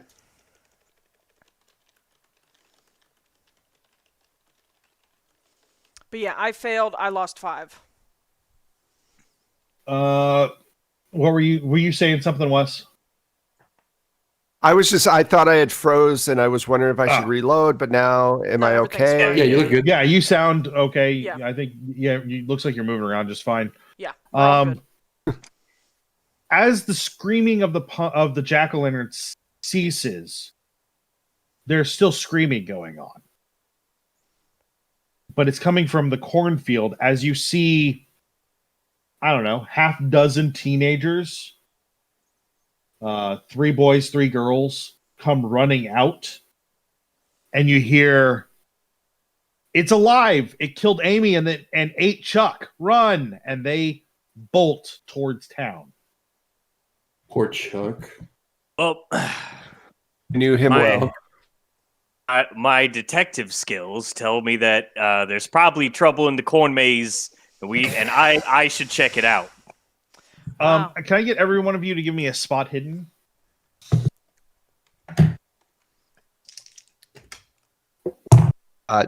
No. I succeeded. Yeah, that was a fail on me too. I saw something. Oh man, I should have rolled those second dice the first time. Where is it? Oh, I didn't. I got in a hard success. I was only 2 away from an extreme success. Okay. So if you succeeded, you see Mr. Glover kind of behind one of the tables where they're serving food. He is very disturbed. But what you see is an older man carrying an axe walk up behind him and cut his head off. And just one quick swipe of this wood axe. Who loses their head? Mr. Glover. Mr. Glover. And the old man says, "Now I will have my farm back." And then as the body drops, he lifts the axe above his head and brings it down again on the body. Oh my god. 2, 3, 4 times. And then when he looks back up, his face is splattered with blood. And he turns to look at Mrs. Johnson, who has just started screaming. I would say that at least one of those times, I would have probably had my head together and shot at this person. You want to shoot at them? Is that what you're saying? Yeah. Yeah. Okay, excellent. Let's get some dexterities. I'm a 50. 50. Cool. 4 less than my 45. age. 55. Okay. 55. 40. Girlfriend's age, 55. 1, 2, 3, And 4, 50. Kodi, what's your 89. dexterity? 89. What now? Or like my on the sheet or On a the roll. On No, sheet. actually on the sheet. Oh, 75. For those that don't, those that are watching it, and for the players that don't normally play, dexterity is what we use for initiative in this game. Yep. Thank Yep. you. I was headed that direction, but thank you, Shawn. That was actually super helpful. Let me get their dexterity and then multiply it by 5 because that's super helpful. Oh, wow, that's unfortunate for you guys. Oh, dude, I always love it when the bad That guys sounds go great. first.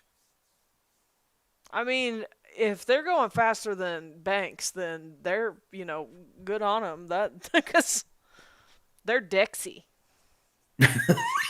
I need a shirt that says "I'm Dexy." That's gonna be our first. I think shirt is gonna be on Quiet Gentleman Entertainment. Maybe It needs to be. Dixie's Midnight Runner, or Yeah, and it just says "Come on, Eileen" on the back. yep. That's unhelpful module.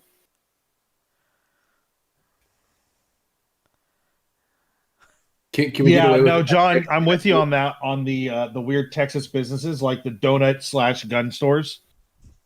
The what? Yeah, it's donuts, liquor, and guns. That's There That's are no less Really? than 2 of those within 10 minutes of where Roxy yeah. lives right now. We're Well, look, when we you get up lean at hard 4 into a.m. to go hunt. You need the donuts. You pick up the liquor for midday. They also sell bait. When I lived in There San are Antonio, easier ways to get holes in donuts.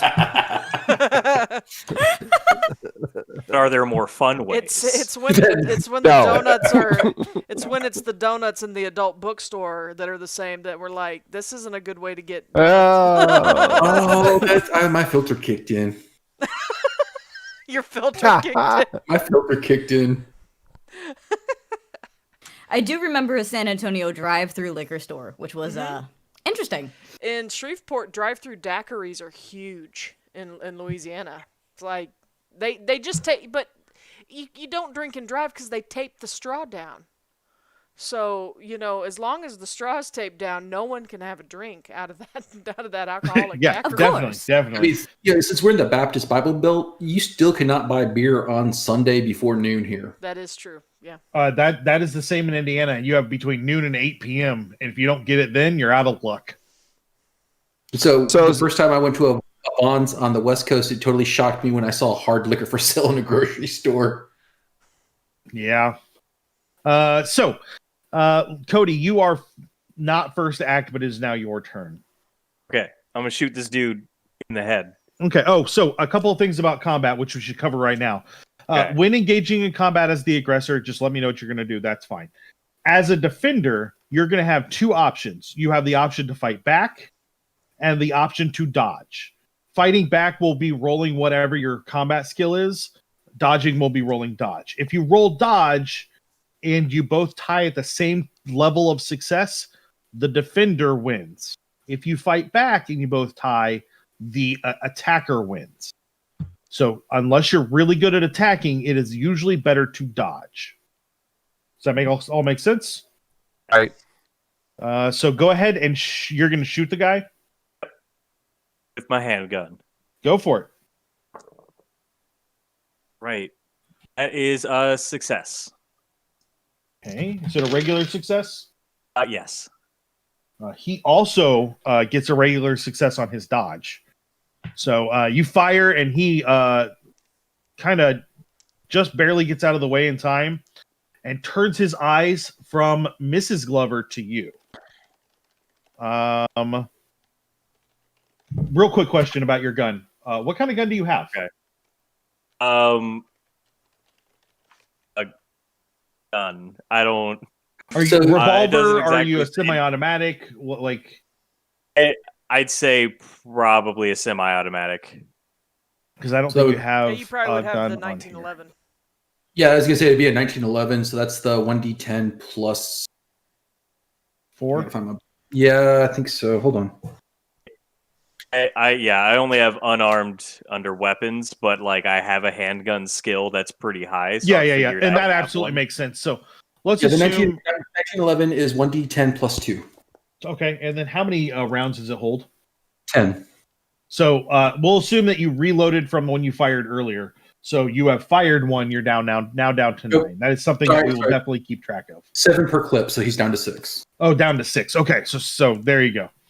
So that's something to keep in mind, Papin, as we go forward. Yeah, I will say that I missed your thing in chat 2-3 weeks ago, and I did gear out Lowella a little bit, but it's nothing like over the top. It's like mace. I don't mind you guys having I have knives and stuff. I don't need. I just didn't want swords that didn't really No. make sense. I do have a derringer because I felt like it was a stately thing for a lady to have. Oh, sure, but you get like 2 shots out of that. Yeah, I mean, and I have then you're nothing done. that's super. Like I said, I have mace is probably my most effective weapon for what I can do. How much damage will a little leather-bound journal do if I throw it at somebody? I have no idea. 1d4. Maybe God. a D4. So chemical mace was not developed until the 60s, Roxy. Oh, it's listed as a thing in the 1920s in the book. Well, that's Because interesting. we have Maybe it, it's a different kind of mace then. probably because David and I have it in the other one. Is it? I mean, is it? We've talked about it. You ordered it for us. Is it Yeah, like? you did. Is it chemical mace or is it like the weapon? It's literally- a mace. I mean, it's got 25 squirts, so you tell me. Both. It would probably be closer to mustard gas. Which I was is gonna say not it's good. probably pepper spray. It's probably like literally pepper spray. Yeah, it looks like there's the chemical mace is different than what probably you have. It's probably just a proto version. Yeah, this is just a stun. You're right, so you're fine. Yeah, it's not industrial grade Okay. murder. No, yeah, it's just stun. spray. But anyway. So you So I shoot at him and he neos out of the way. yeah, a little bit. After you is Reginald. What are you doing? He moves like they do. So this guy just cuts off this guy's head and chops him a bunch of times and then starts making his way. Correct? He hasn't moved yet. He just looked at Kodi. Okay. I'm gonna back up behind Kodi as far as I can. Okay. He's got the gun. No, that's fine. Good deal. Old man Johnson comes over the table across the floor, the ground towards you, Kodi. He's gonna swing on you. Are you Okay. gonna dodge or are you gonna fight back I'm gonna fight back. by shooting him, or are you gonna use brawl? I'm gonna use brawl because I have a slightly better chance. That's perfectly fair. He swings his axe. I got to get to his stats. His stats are not together. Yeah. Okay. Go ahead. I succeed. Did you get regular success? Yeah, I rolled a 73 on a 75. Okay. Yeah, he did way better. Okay. Do you want here? How much way better? Can I spin luck? You cannot spend luck on contested combat. rolls like combat. Okay. And by way better, I mean I rolled a 3. Oh, so that's- like yeah, that's- even giving you a reroll I wouldn't don't- help. So a couple of other things about combat. When you take damage, if you take damage equal to half your life, you take a major wound. And that's half of your total life, no matter where you're at on your hit points. If you take a major wound, you will fall prone. If you have a major wound and would then be dealt another major wound, you're dying or you're dead instead of unconscious. So something to keep in mind. Okay. You're going to take 7 points of damage as he hits you pretty solidly with this axe. All right, that takes me from 17 to 10. So that's not half, Correct. so that's fine. Not quite half, but it is still a pretty Still a lot. solid hit. And then you hear him cackling as he swings and muttering something about how interlopers won't stand between him and taking his farm back, and that the stone told him that this would happen. I don't think I like this guy. After Old Man Johnson is Marcus. Come on, Marcus, show us your inner lion here. Inner warrior. Yeah, go for it. You know what? I'm going to play this like I've had a slight psychotic break because I imagined seeing someone being beheaded would have pushed me over that edge. Sure. So I am. Yeah, I'm gonna run at Old Man Johnson, and I am going to try to knock him down. Okay, so you'll roll your fighting brawl. He is at a penalty dice because he has already dodged once this round, but he's going to attempt to dodge. 20. That is. Oh, you succeed. He completely failed. So roll a d4 plus your you don't have a damage bonus, so just a d4. Do not have a damage bonus. Yeah. 3. Okay. And I was gonna say, in my panic to shove him, does he look alive or? Oh, he's very much alive. Okay. You run into him. Why does he not have hit points? It's a bad stat block. It's because we already won. I mean, he's dead, obviously. Yeah, it doesn't list any of his stats except for some skills, and some of them are not helpful. Like he has a 60% in brewing. Okay. You hit him, and he kind of crumples under your weight like you broke a hip. Nice. He goes down and starts screaming. The axe kind of clatters out of his hand. But at that point, you hear what is almost if a scream and nails on a chalkboard were merged together into a sound. That's what you hear coming out of the corn the corn maze. What the heck? Lowella. Dropped her dice. Yes. What would you like to do? It's your turn. Oh, it's my turn. So tell me who's are the aggressors right now? Mr. Johnson and Mr. Johnson is down on the ground and seems pretty hurt. Otherwise, you don't see any other aggressors. You just hear something coming from the corn maze. Let's see. Where's Mrs. Johnson? She's over by where the food was, screaming, kind of holding her cheeks like you would expect. Her husband is killing people? Her husband is dead. Oh, I'm sorry, Mrs. Glover is dead. Is there? Mr. Glover is dead. Mr. Johnson doesn't seem to have anyone else. It's just him. Oh, okay. That's where I got confused because I was like, okay, I thought the Glovers owned the farm. Okay. Yeah, Glover's on the farm. Yeah. And Mr. Johnson is down but not dead. So that's correct. I am going to look at my character sheet and determine what would be my best course of action. And I'm going to take out my mace spray and I'm going to spray that bitch in the eyes. Let's have you raid roll. with I'm just raiding out the roaches all over this guy's face. Let's have you roll. Oh. It's luck so she doesn't hit us. No, I actually have a skill. It's actually brawl. Okay. For mace spray. Yeah. Okay. Yeah, let's do that. I was gonna say it's actually in the book as a brawl thing Which is weird because Marcus is down there with him. Oh, well then I'll so go ahead and roll brawl. If you fail, we'll go from there. Okay. I did not fail. I succeeded. With a regular success. That is 32 under 34. Okay. You pretty solidly get just Old Man Johnson in the eyes. Does it have a damage rating or is it just a special? It's a stun. Okay. So I just want him to feel pain. You spray him in the eyes. He quits trying to fight Marcus and just grabs his eyes, and you see his fingernails gouge into the skin right above his eyebrows and pull down.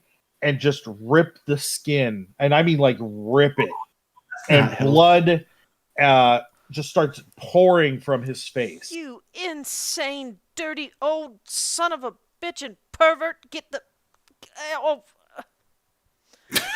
Beatrice, what is your what would you like to do? It's your turn. I am going to pull out the daintiest derringer that is clearly decorative and for a woman to have to look flashy. Okay. And that is my only weapon, unfortunately. And I am going to point it at this bleeding, screaming gentleman and fire. Okay, go right what ahead. is that to roll? You're gonna roll under firearm handgun. What am I rolling? Percentile. Yeah, percentile. Oh, firearm handgun.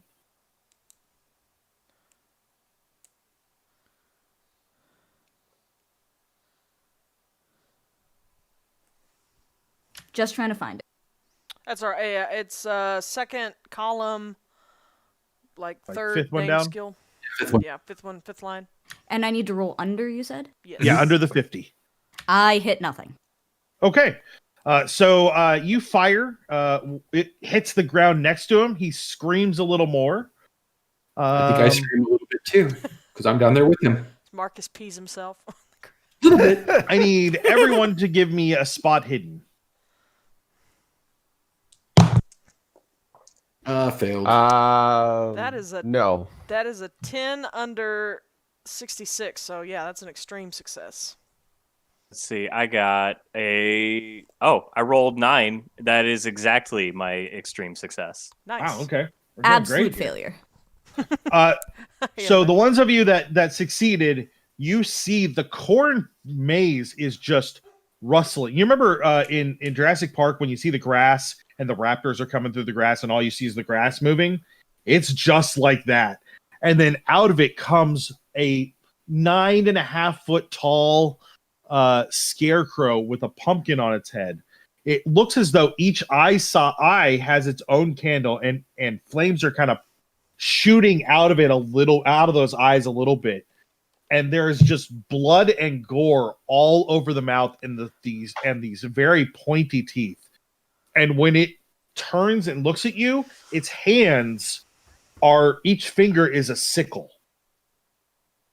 And right. it turns and looks at the group of you and then looks at the teenagers running, and on all fours just chases down 2 of them, leaps on one, stabs it, leaps on the other, and its whole face distends and opens, and the whole person goes inside. It closes as you hear the screaming from that kid immediately stop as soon as the mouth closes. Awesome. Kodi, it's your turn. Cool. I see that they have Old Man Johnson pretty much good and taken care of. Yeah. So I'm gonna pick up his axe that he dropped. Oh no.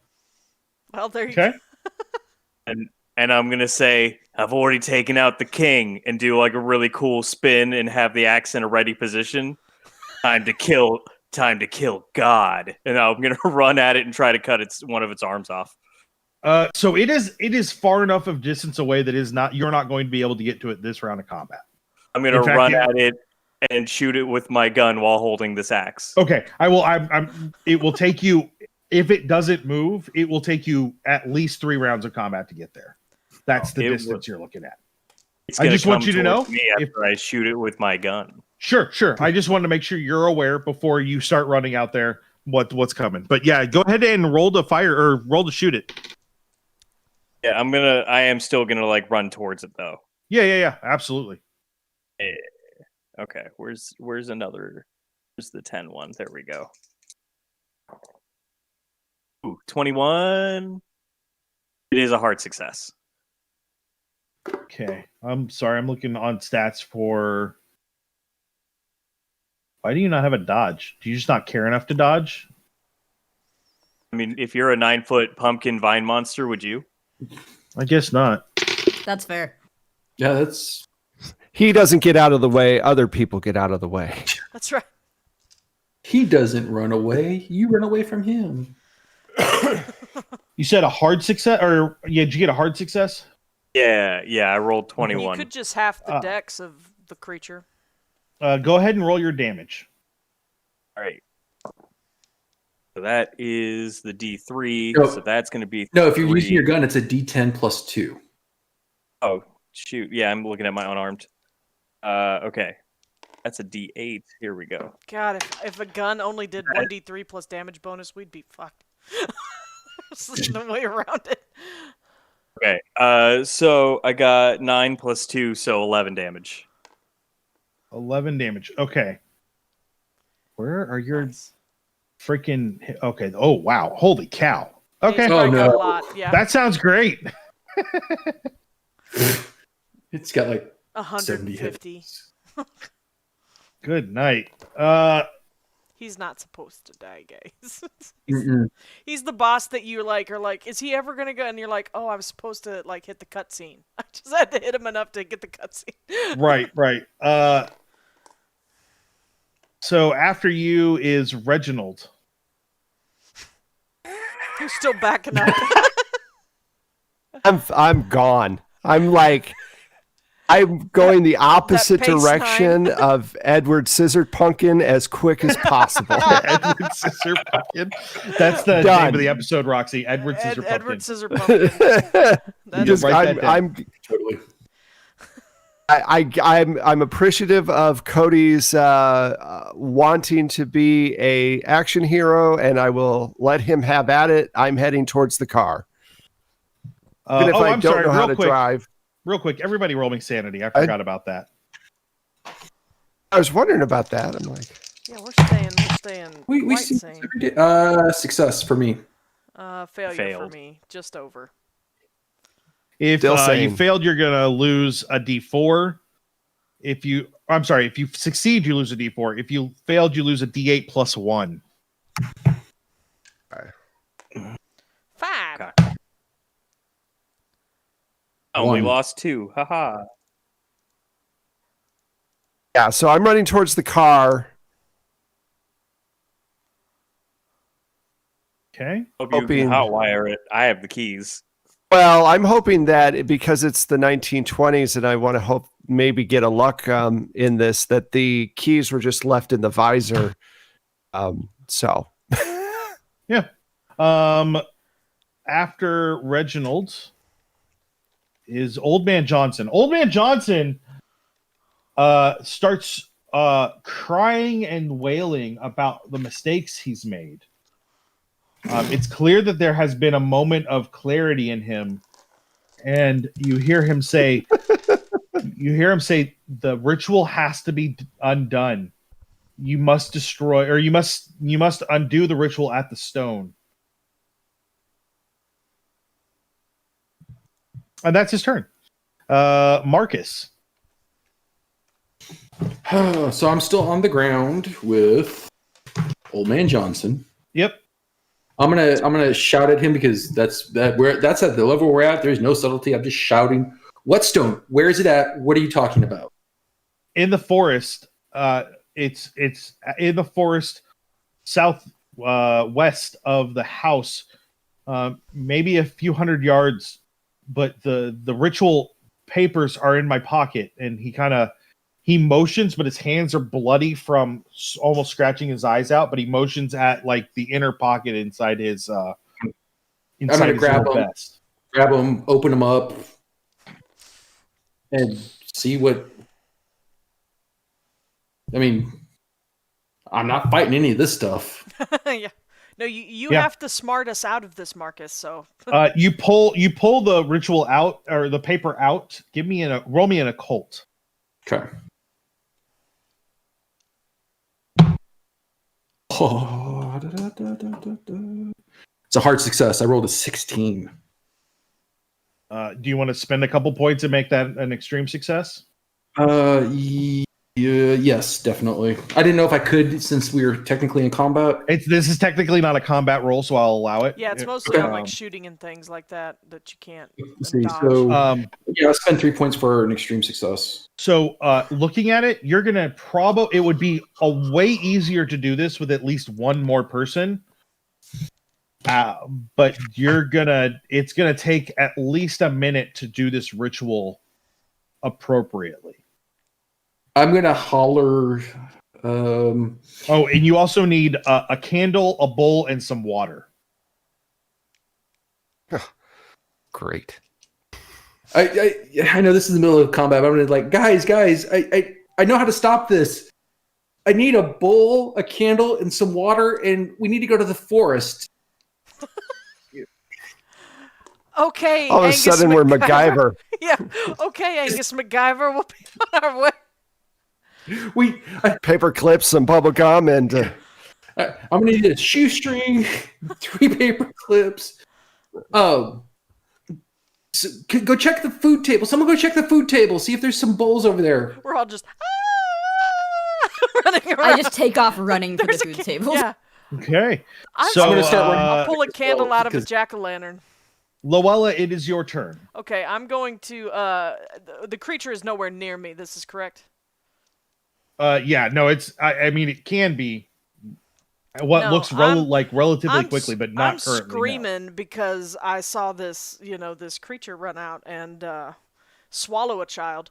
I am with my sensible shoes. I am running off towards a jack-o'-lantern that's not screaming and eating people, and I'm going to pull a candle from there. And I'm like, I don't know what the hell we're doing, Marcus, but here it is. Okay. So you got the candle. Good deal. Beatrice, what about you? It's your turn. I have run towards the table. Did I make it that far? Yeah, you can make it to the table. Roll a luck check for me.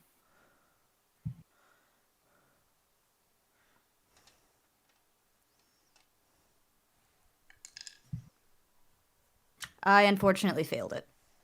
Okay. So you find a bowl, but it's like a big punch bowl, and it is currently full of punch. I dump the punch out and start running back with it. Okay, cool. Fantastic. Pumpkin time. Reginald, you are running. I need you to give me a dodge roll. okay. So dodge is twice my dex, right? I'm kidding. Yes. It should be on the bottom right of that first page. I was joking. Oh, okay. He knows I how missed to my play. dodge by 3 percentage points. Here. Unfortunately, this is a combat roll. But that was I cocked. know. That was cocked. Oh, that was cocked. So you That should was re-roll cocked. that. Oh well, there you go. 19. Thank you. You're Okay. welcome. Nice. So you feel your feet tugged on a little bit, and like something's trying to grab your ankles as you see while you're running, these vines, these pumpkin vines are bursting out of the ground, grabbing at you as you go. Fuck this shit. You keep just, running, I take it? Or no, I'm Yeah, sorry. did it's not I even your hear- turn. Hold on. Right. I do just have a quick question. Did I hear Marcus yell out all of that information? Yes, absolutely. Yeah, I wasn't being Okay, quiet so about when it. it's my turn, I'll tell you what I end up doing. Then. Absolutely. Kodi, it's your turn. The All right. pumpkin king just stood like up straight, its full 9.5 feet, and then like jazz hands for at nothing. You don't know what it did, but it did something, but it just kind of stayed there. All right, I'm gonna run at it some more and then take a second shot at it. Sure. Give me a roll.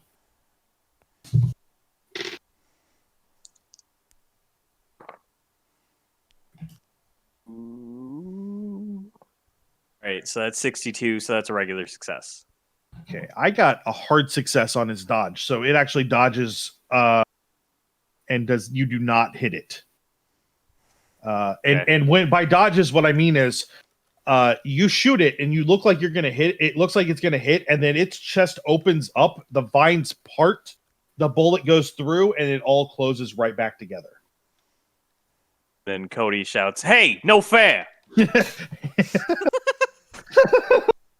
Reginald, it is your turn.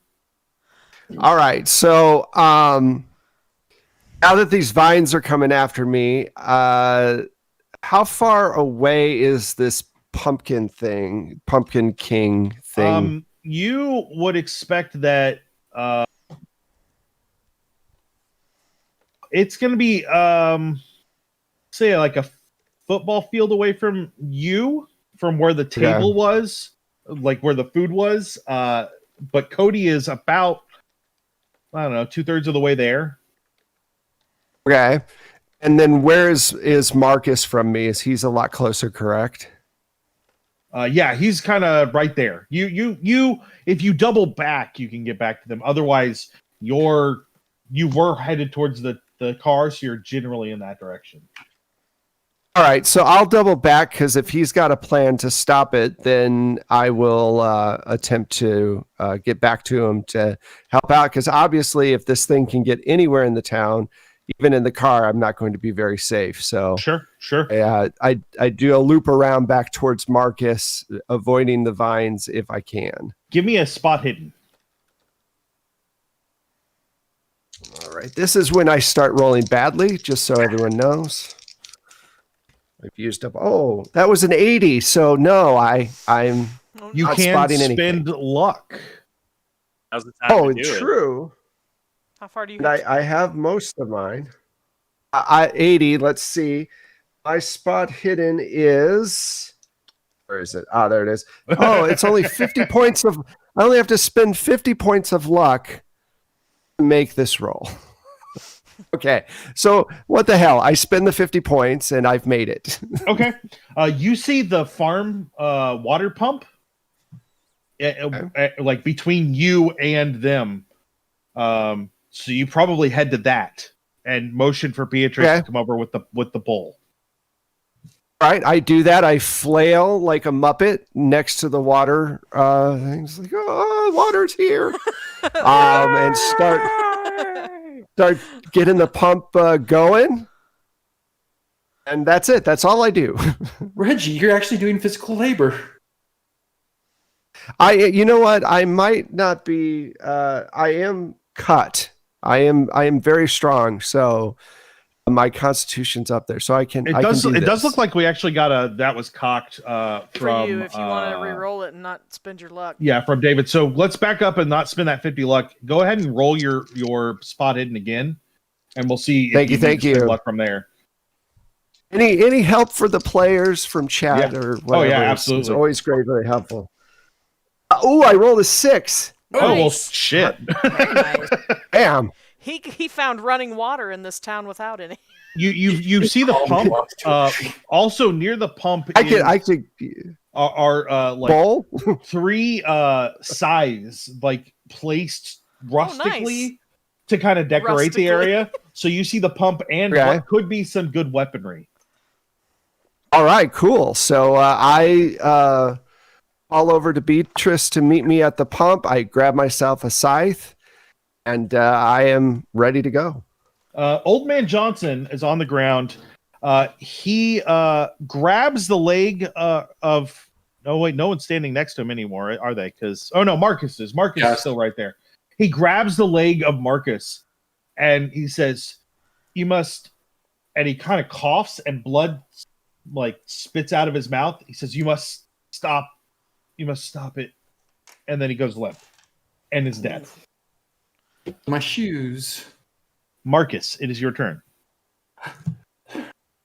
So Beatrice and Reginald are at the pump. Beatrice isn't there yet, but she's headed that way. And Lowella is in that general direction as well. Okay, so is the pump between us and the forest to get there? Yes, and you look at the ritual. There is sort of a badly sketched map, so you have a general idea of where you're going. Okay, so I'm gonna head towards the pump. I'm starting to hyperventilate a little bit. Like, I don't know if this is gonna work. The crazy farmer said we have to stop it. He said the plans were in his pocket, so he did something, and I showed them the map. This is where we need to go. He said we need a bowl of water and a candle. And as I look at the paper and the instructions are here, we should be able to stop this. I think this is the only chance we have. Thankfully, Kodi is sacrificing his life to distract the Pumpkin King. So he's earning his pay, but I think if we can get to the woods, we can stop this. Okay, so you join up with them. Lowella and Beatrice, are you guys all just headed into the woods with Marcus Yeah. I am. and Reginald? Are either one of you picking up one of the scythes? Yeah, I'll grab one. Or Sure. actually, I have a knife. I'm gonna go ahead and run with just the knives that I have. If I remember correctly, we're not supposed to run with knives, Roxy. Right. Yeah, I think scythes are okay. I'm Running in- with scythes are fine. I'm but in no Sensible knives. Knives on the end of shoes. sticks, perfectly safe. Okay, Beatrice, are you picking up a scythe, or are you just gonna run with your derringer and your bowl?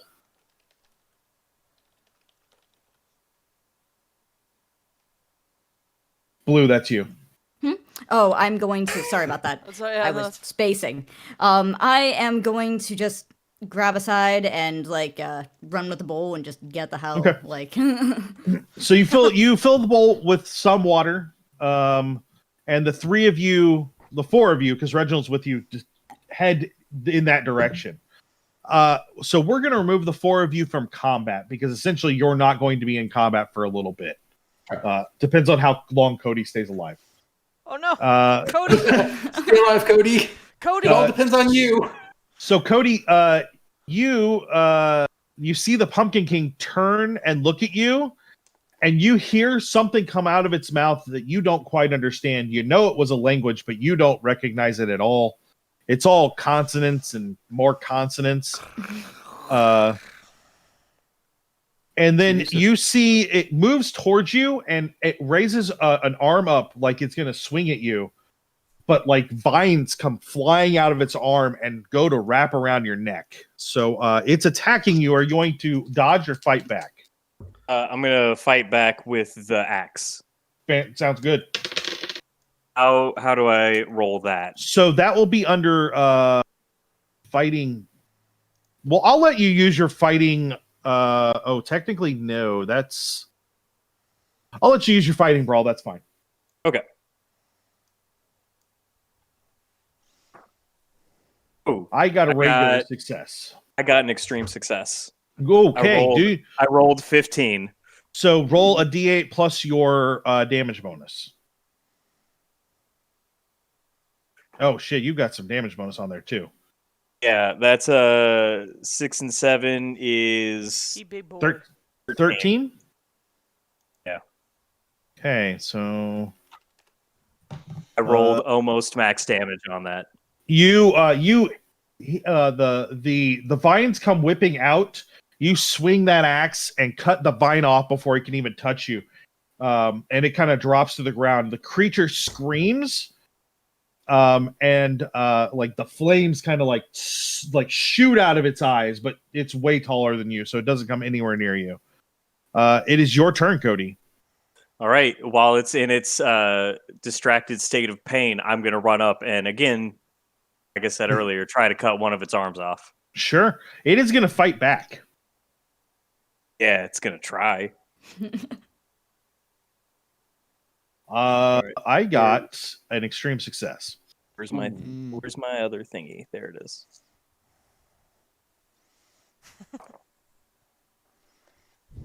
I didn't. I just got a regular success. Okay. That was cocked. Okay, cool. Yeah. Hey, you know Okay. what? Let's do it. I'm okay with that. Let's keep Kodi alive as long as we can. Yeah. Okay. I got an extreme success on that one. nice. Okay. You're fighting back? Or no, I'm fighting back, so you win. Yeah. Go for it. Right. It's a D8 and a D6 again. Yep. I forget how many That times. is 9 damage. You say 9? Yeah. All right. It is still up. Yeah. It is taking a real pounding here. Hey. Yes. Phrasing. So it actually goes back to it. It raises its arms up again, and this time the vines come around from both sides. It's learned a lesson, and it's going to try to grab you again. Are you fighting back or dodging? I'm fighting back. Okay, go It's ahead. my best bet. I've got a hard success. That. I don't. I'm gonna. You know what? I'm gonna do it. Do it on myself. Like the thing. Are you that that was cocked on yourself? Yep. Okay. I should have probably rethought the name of this. I mean, I knew it when I put it in there because I loved it, but it's. Okay. It does leave I've open heard for a lot of too many double of us entendres. have been cocked on ourselves I- today. I again only got a regular success, so Okay. I It was did not. It is grappling you at this point. So what that looks like is the vines come out of its arms and wrap around you in a way that it is impossible for you to swing your axe at it. It will be a contested strength roll if you want to break from that, but essentially it just wraps you in those vines and then slings you over its back like a backpack. Okay. And then you feel it drop to all fours and begin running after your companions. Right. So go ahead and on your turn, you can roll an opposed strength check. But I'm gonna do that. I will warn you that I'm gonna it is flex it is very strong. Oh my! I'm gonna flex and bust out of Sure. here. 34. That is a hard success. I also got a hard success, so you do not break out. At least he's not eating you. That means Hey. that he probably wants to manipulate you and use you to kill us all when he gets there. Well, He's just full on teenagers. So he's I- full on tea. He's had a lot of human, food so far. Nice. Amanda has already given us a reroll for whoever needs it next. Yeah, so there's a table reroll. solid Thank plan, you. Amanda. I like that. Nicely done, Amanda. That's why we BFFs. Beatrice, Reginald, Marcus, and Lowella, you hear just this screeching behind you, and then you can hear the thump of it running towards you as you the four of you run into the woods. Marcus, I need you to give me either a navigate or a luck roll, whichever one you would like. Oh Lord, Your navigate is not good. I don't know where your luck's at. I'm going to use that. That was cocked. All right. Thank you, Amanda. And that was a success. I rolled Fantastic. a 52 the first time, rolled a 23 the second time. Papin, why don't you give me another opposed strength check real quick? I don't know how I have. Right. Oh, I can drive. I didn't even pay attention to this. I have drive auto and navigate, and they're not bad. My navigate's Too 54. You're too drunk. You're to saying drive we one. could have left? I just have a regular success this He time. also got It's a ritual when you have a car. He also had a regular success, so you I still just don't forgot, break out. Reggie. I don't ever do it. Well, Okay. Deadlock did provide a gonna- reroll if we want to take it for that. Hold on. Yeah, I'll take it for that. Go ahead. I have a good chance. Yeah, we just got another Getting, reroll from getting better. Levi. Yeah. Okay. I got not extreme, but a hard success. Okay, you managed to wiggle out an arm and then use the axe to kind of break through a couple of the wraps of the vine and kind of fall off its back, not in a very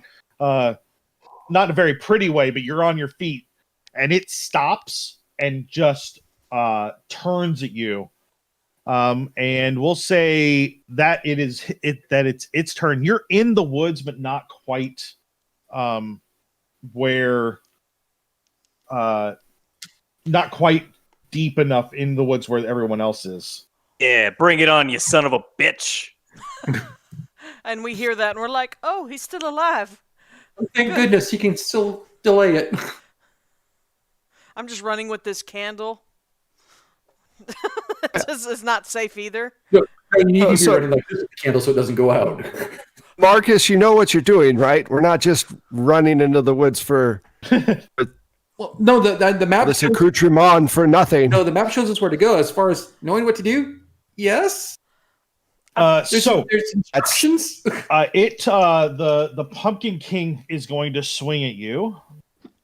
Okay. I cast a spell called hitting it with my axe. Okay, so you're gonna fight back. It got a. I think that. Oh, it got a regular success. It got a hard Got a- success, so it's going to do damage to Right. you. All right. Has Wait, Levi's wait, reroll hold been up. used already? Hold on. Wait. I have so many of these points. I'm spending more. Go for it. All right. That was cocked. There we go. Boom. 42, which I believe. Still a regular success. Dang it. So it's going to do 7 right. points of damage to you. Oh, that brings me down to 3. You My are major really feeling it. Does that put me at a major wound? No, Yeah. it does not, because it's half of your total. So Okay. you're still good. Okay, half But- in one hit, yeah. Okay, cool. It is your turn if you want to attack it back. I mean, it's Or 10, attack if you want to it's attack 10, It's 10 to 3, Papin. So I mean, you made it to the end, even if Yeah, something happened. yeah. I got 5 more minutes before I meet the part where I promise to kill you guys. I'm attacking it. Go for it. Boom. Okay, that was a hard success. It fights back and gets a regular success. Go ahead and do your damage. A pumpkin-y piece of something. 6 damage. Okay. We're just plinking away at this guy. So Or the 4 of Papin's you, plinking away. Not to use another game's terminology, but is it bloodied? yes, it is bloodied and has been for it was before this last hit, but also every time you hit it, you seem to be doing less damage than you think you should. Ah, dang it. I don't like that. And I Yeah, think the no, correct nobody term, likes that. I think the correct term for scarecrow is it sappy? This is sappy. The It's 4 a- of you get into the woods and see a small-ish clearing with a stone that looks more like almost an altar than anything, right in front of a giant oak tree. You run up on it. It's very clear that the spell, the thing that you have, Marcus, wants you to put the bowl on the altar. Sorry. With the lit candle to the north of it, which someone's going to need to roll navigate. I can do that. I had the candle, and I'm a navigator. And then you're all going to have to chant for a minute. And at the conclusion of the minute-long chant, someone will need to lift the candle up and dump it into the water. I passed, by the way. Okay, fantastic. So you get it where you think it should be. And I need all 4 of you to roll occult.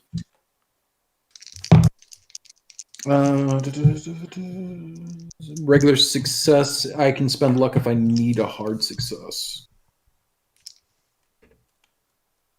I did not make my roll. I would say that at least 2 of you need to succeed. So of the 4 of you, somebody either needs to succeed as well besides Marcus, or somebody needs to spend some luck so you What can. is this for?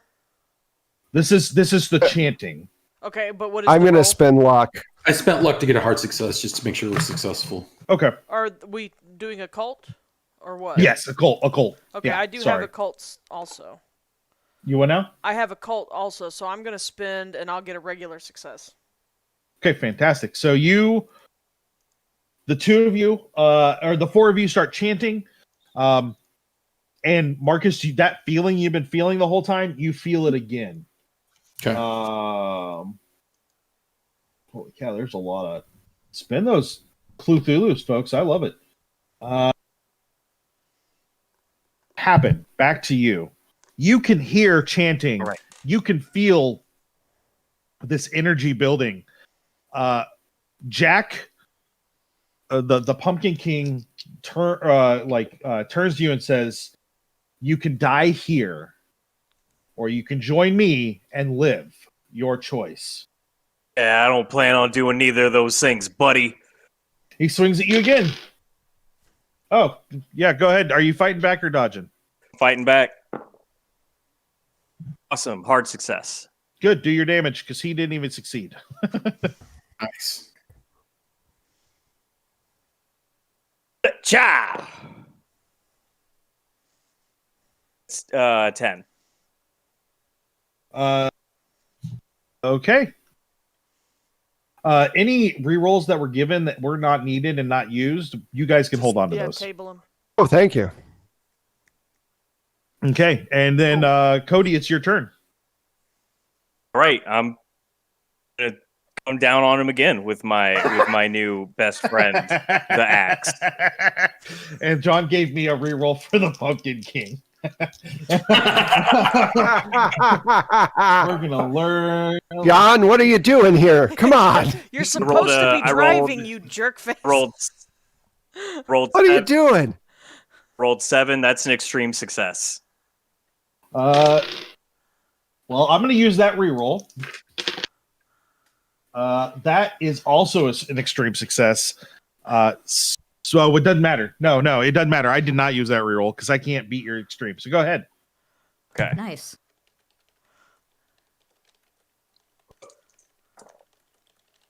Uh, 8 and 5. Quick, what's that? 13 minus 4 is 9. Excellent. No, that's perfect. That's exactly what you needed. You hit the Pumpkin King one last time, and it screeches as the sickles fall out of its hands, and the vines and the hay and the clothing kind of fall, and the pumpkin drops in front of you and smashes right at your feet. Nice. I need an ult roll from all 4 of the other players. Yeah, that's Kodi just like sets the axe down and is leaning on it. He's like, yeah, that's right. I got a... I'm going to spend 3 to get a hard success. I'm spending 3 to get an extreme success. I'm going to use that was cocked and roll again. Okay, there you go. Was promised death and pie. And we're all out of pie. I'm going to spend 15 to get a hard success too. So, Kodi, I'm going to need you to roll dodge. Oh, yikes. Something tells me that I'm not going to do well. Yeah, when your keeper gets oh, yikes. Yeah, no. Yeah, I didn't do well. So, Kodi, as you kind of take a breath, you turn around to see the other 4 rich people standing in a weird circle. You take a deep breath and you're like, "Hey guys, thanks for..." And 4 sides just rupture out of your chest as you take 12 points of damage. Oh, I'm dead. Oh, and then those 4 sides, 2 go one direction, 2 go the other, as it rips the detective in half. And the Pumpkin King that was just on the ground has reformed itself and looks angry. Oh, and no. It starts boy. stalking towards the other 4 of you. Chanting faster. I need occult rolls from everybody again. Again? Where's the good dice? Come on, good dice. Oh, no. Oh, no. crap. Oh, no. Yeah. Oh, no. Any of those dice was cocked? Oh, no. Yeah. We have... Here, I'll give you a that was cocked. I succeeded. I failed miserably. Right. At 98. I'm going to give myself one. I haven't given myself one yet. I'll give one to Bloo. Jesus, no. There. I'm not using these dice again. Bad dice. My first roll was a 97. My second roll was a 91. I still failed it. 82 and 86. I mean, who's got, doesn't everyone have luck? Everyone spend all of your luck right now. I need it, John. Thanks. I'll take that one. No. John? Literally all of my luck would not fix this. Hold on. Yeah. Mine might. Hold on 1 second. I got to do quick math and it's hard in my head. 73 minus... When they say, does anybody need it, they don't mean you. Oh, That's just a universal rule for keepers don't get the rerolls. Ever. But I 4, 5, 6. threw Okay, I got in another reroll for somebody. Did I get at least 2 successes from the 4 of you? I've got a regular success. I got a regular success on my first roll. All right. So the the Pumpkin King comes and raises up to attack you. And as it comes down, you see it hit some sort of energy barrier between you and it. And that's when you guys notice that there is a circle in salt around you that had been there the whole time. And it raises up again to hit it to attack you again, and it shrieks as it hits. The vines and hay on its like right claw hand catch fire, and the scythes just drop to the ground, and this fire starts up one arm. And as you continue to chant, you see that the vines that are kind of entangled and tied together loosen and then turn brown and start to die and decay. And this thing just starts to melt into this pile of decaying leaves and vines as you continue to chant. And finally, Marcus, you lift the candle up when you feel like the ritual is done, and you dump it into the water, and it just a couple of quick pops and it bursts into flames. And the flames quickly go out, and there's just nothing there. And all four of you feel this energy taken out of you. All of you are going to lose 5 magic points each at the conclusion of this ritual, but you feel that you have stopped whatever this was. Fantastic. Gourd Yeah. by a gourd. Oh.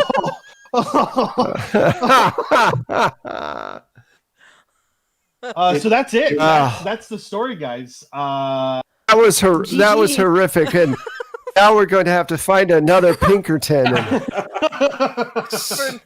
God, you know how hard it is to get a good Pinkerton Pinkerton nowadays. now. That's the fifth Pinkerton You're we've slowly been- running out. For the record, I feel pretty And- good about hitting that 355 mark, Yeah. or I guess 255 for you folks in the central time frame. But like Yeah. I told John exactly when I expected to kill you, and I got did it. lucky.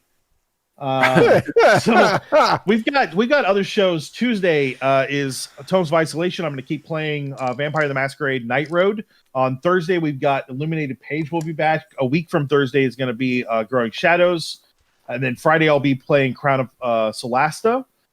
Blue, how often are you streaming right now? Most days. Most days. And you last time I watched you were playing Hades. Are you still playing Hades? You're playing other stuff too. Hades Darkest Dungeon. Today's just gonna be a Halloween stream, but various, mostly Fantastic. roguelikes. Fantastic. And then what about you, Wes? Tell us about your podcasts and where we can find them. Well, today we just put out our Fear Itself Halloween special. It's Nice. a 2-part episode. So when you're not watching a stream and you need something to listen to, go to 12-Sided Stories, and we've got Cthulhu, we've got our Fear Itself, today's Witness, we've got Cyberpunk and a lot of different stuff. So just go to 12sidedstories.com and check out all the links to all the different podcasts. And friend of the show, Michael Holmes, is on that Halloween one, is he not? Yep. Yes, he is. He joined us for that one, and I don't know if you, Nick, was on Ashwood last year, and we also kill a lot of people, so it's Yeah. fun. Good. It's good It's stuff. fun. Well, if you're here and you're not following us, click that follow button. If you're here and you're following us Please. and you haven't subscribed or been gifted a subscription, feel free to subscribe. We'd be happy to have you guys. Every little bit that comes to us helps out and keeps us moving around and keeps me murdering my players. Yep. So definitely come and check out Facebook and Twitter and YouTube. And we got our Discord up too, so you guys can come over on the Discord. I have dropped We in have a fun bunch times of over links. I've dropped a bunch of links for our Facebook, YouTube, Discord. Please, we would love to play, or we'd love to chat with y'all in the Discord and grow that community. We talk about food, dogs, lots of food talk in there. We talk about other games and things like that. It's a good time. It's a good time. So join us over there, and we'll have a lot of fun. You can Yeah, follow my- David, that is 12-sided stories. Wes, you're not streaming. You're just doing podcasts. No, we're right? we're a podcast, so yeah, all of our stuff is up on like all the major podcasts. Just look up 12-Sided Stories, and you're good to go. Yep. So perfect. Yeah. So thank you guys for coming out. Thank you, my players. were the real heroes here. Even Papin, who got gored by a gourd. Thank you guys for playing. This was a fantastic story, and we will be back for another special game around Christmas time. I already have some plans. So, thank you guys for coming out, and we will talk to you guys Tuesday. We'll see y'all. And Thank you in so case much. in case we decide to do a spin-off story, I updated my character sheet to Kodi Banks, Spirit Detective. Excellent. Is he going to be That's great. the spirit of the spirit of Halloween past that's going to visit us? Yes, that's exactly what he's going to be. Nice. All right, well, we love you guys, and we'll see y'all later. Bye. Bye, guys. See you later. Bye. Bye.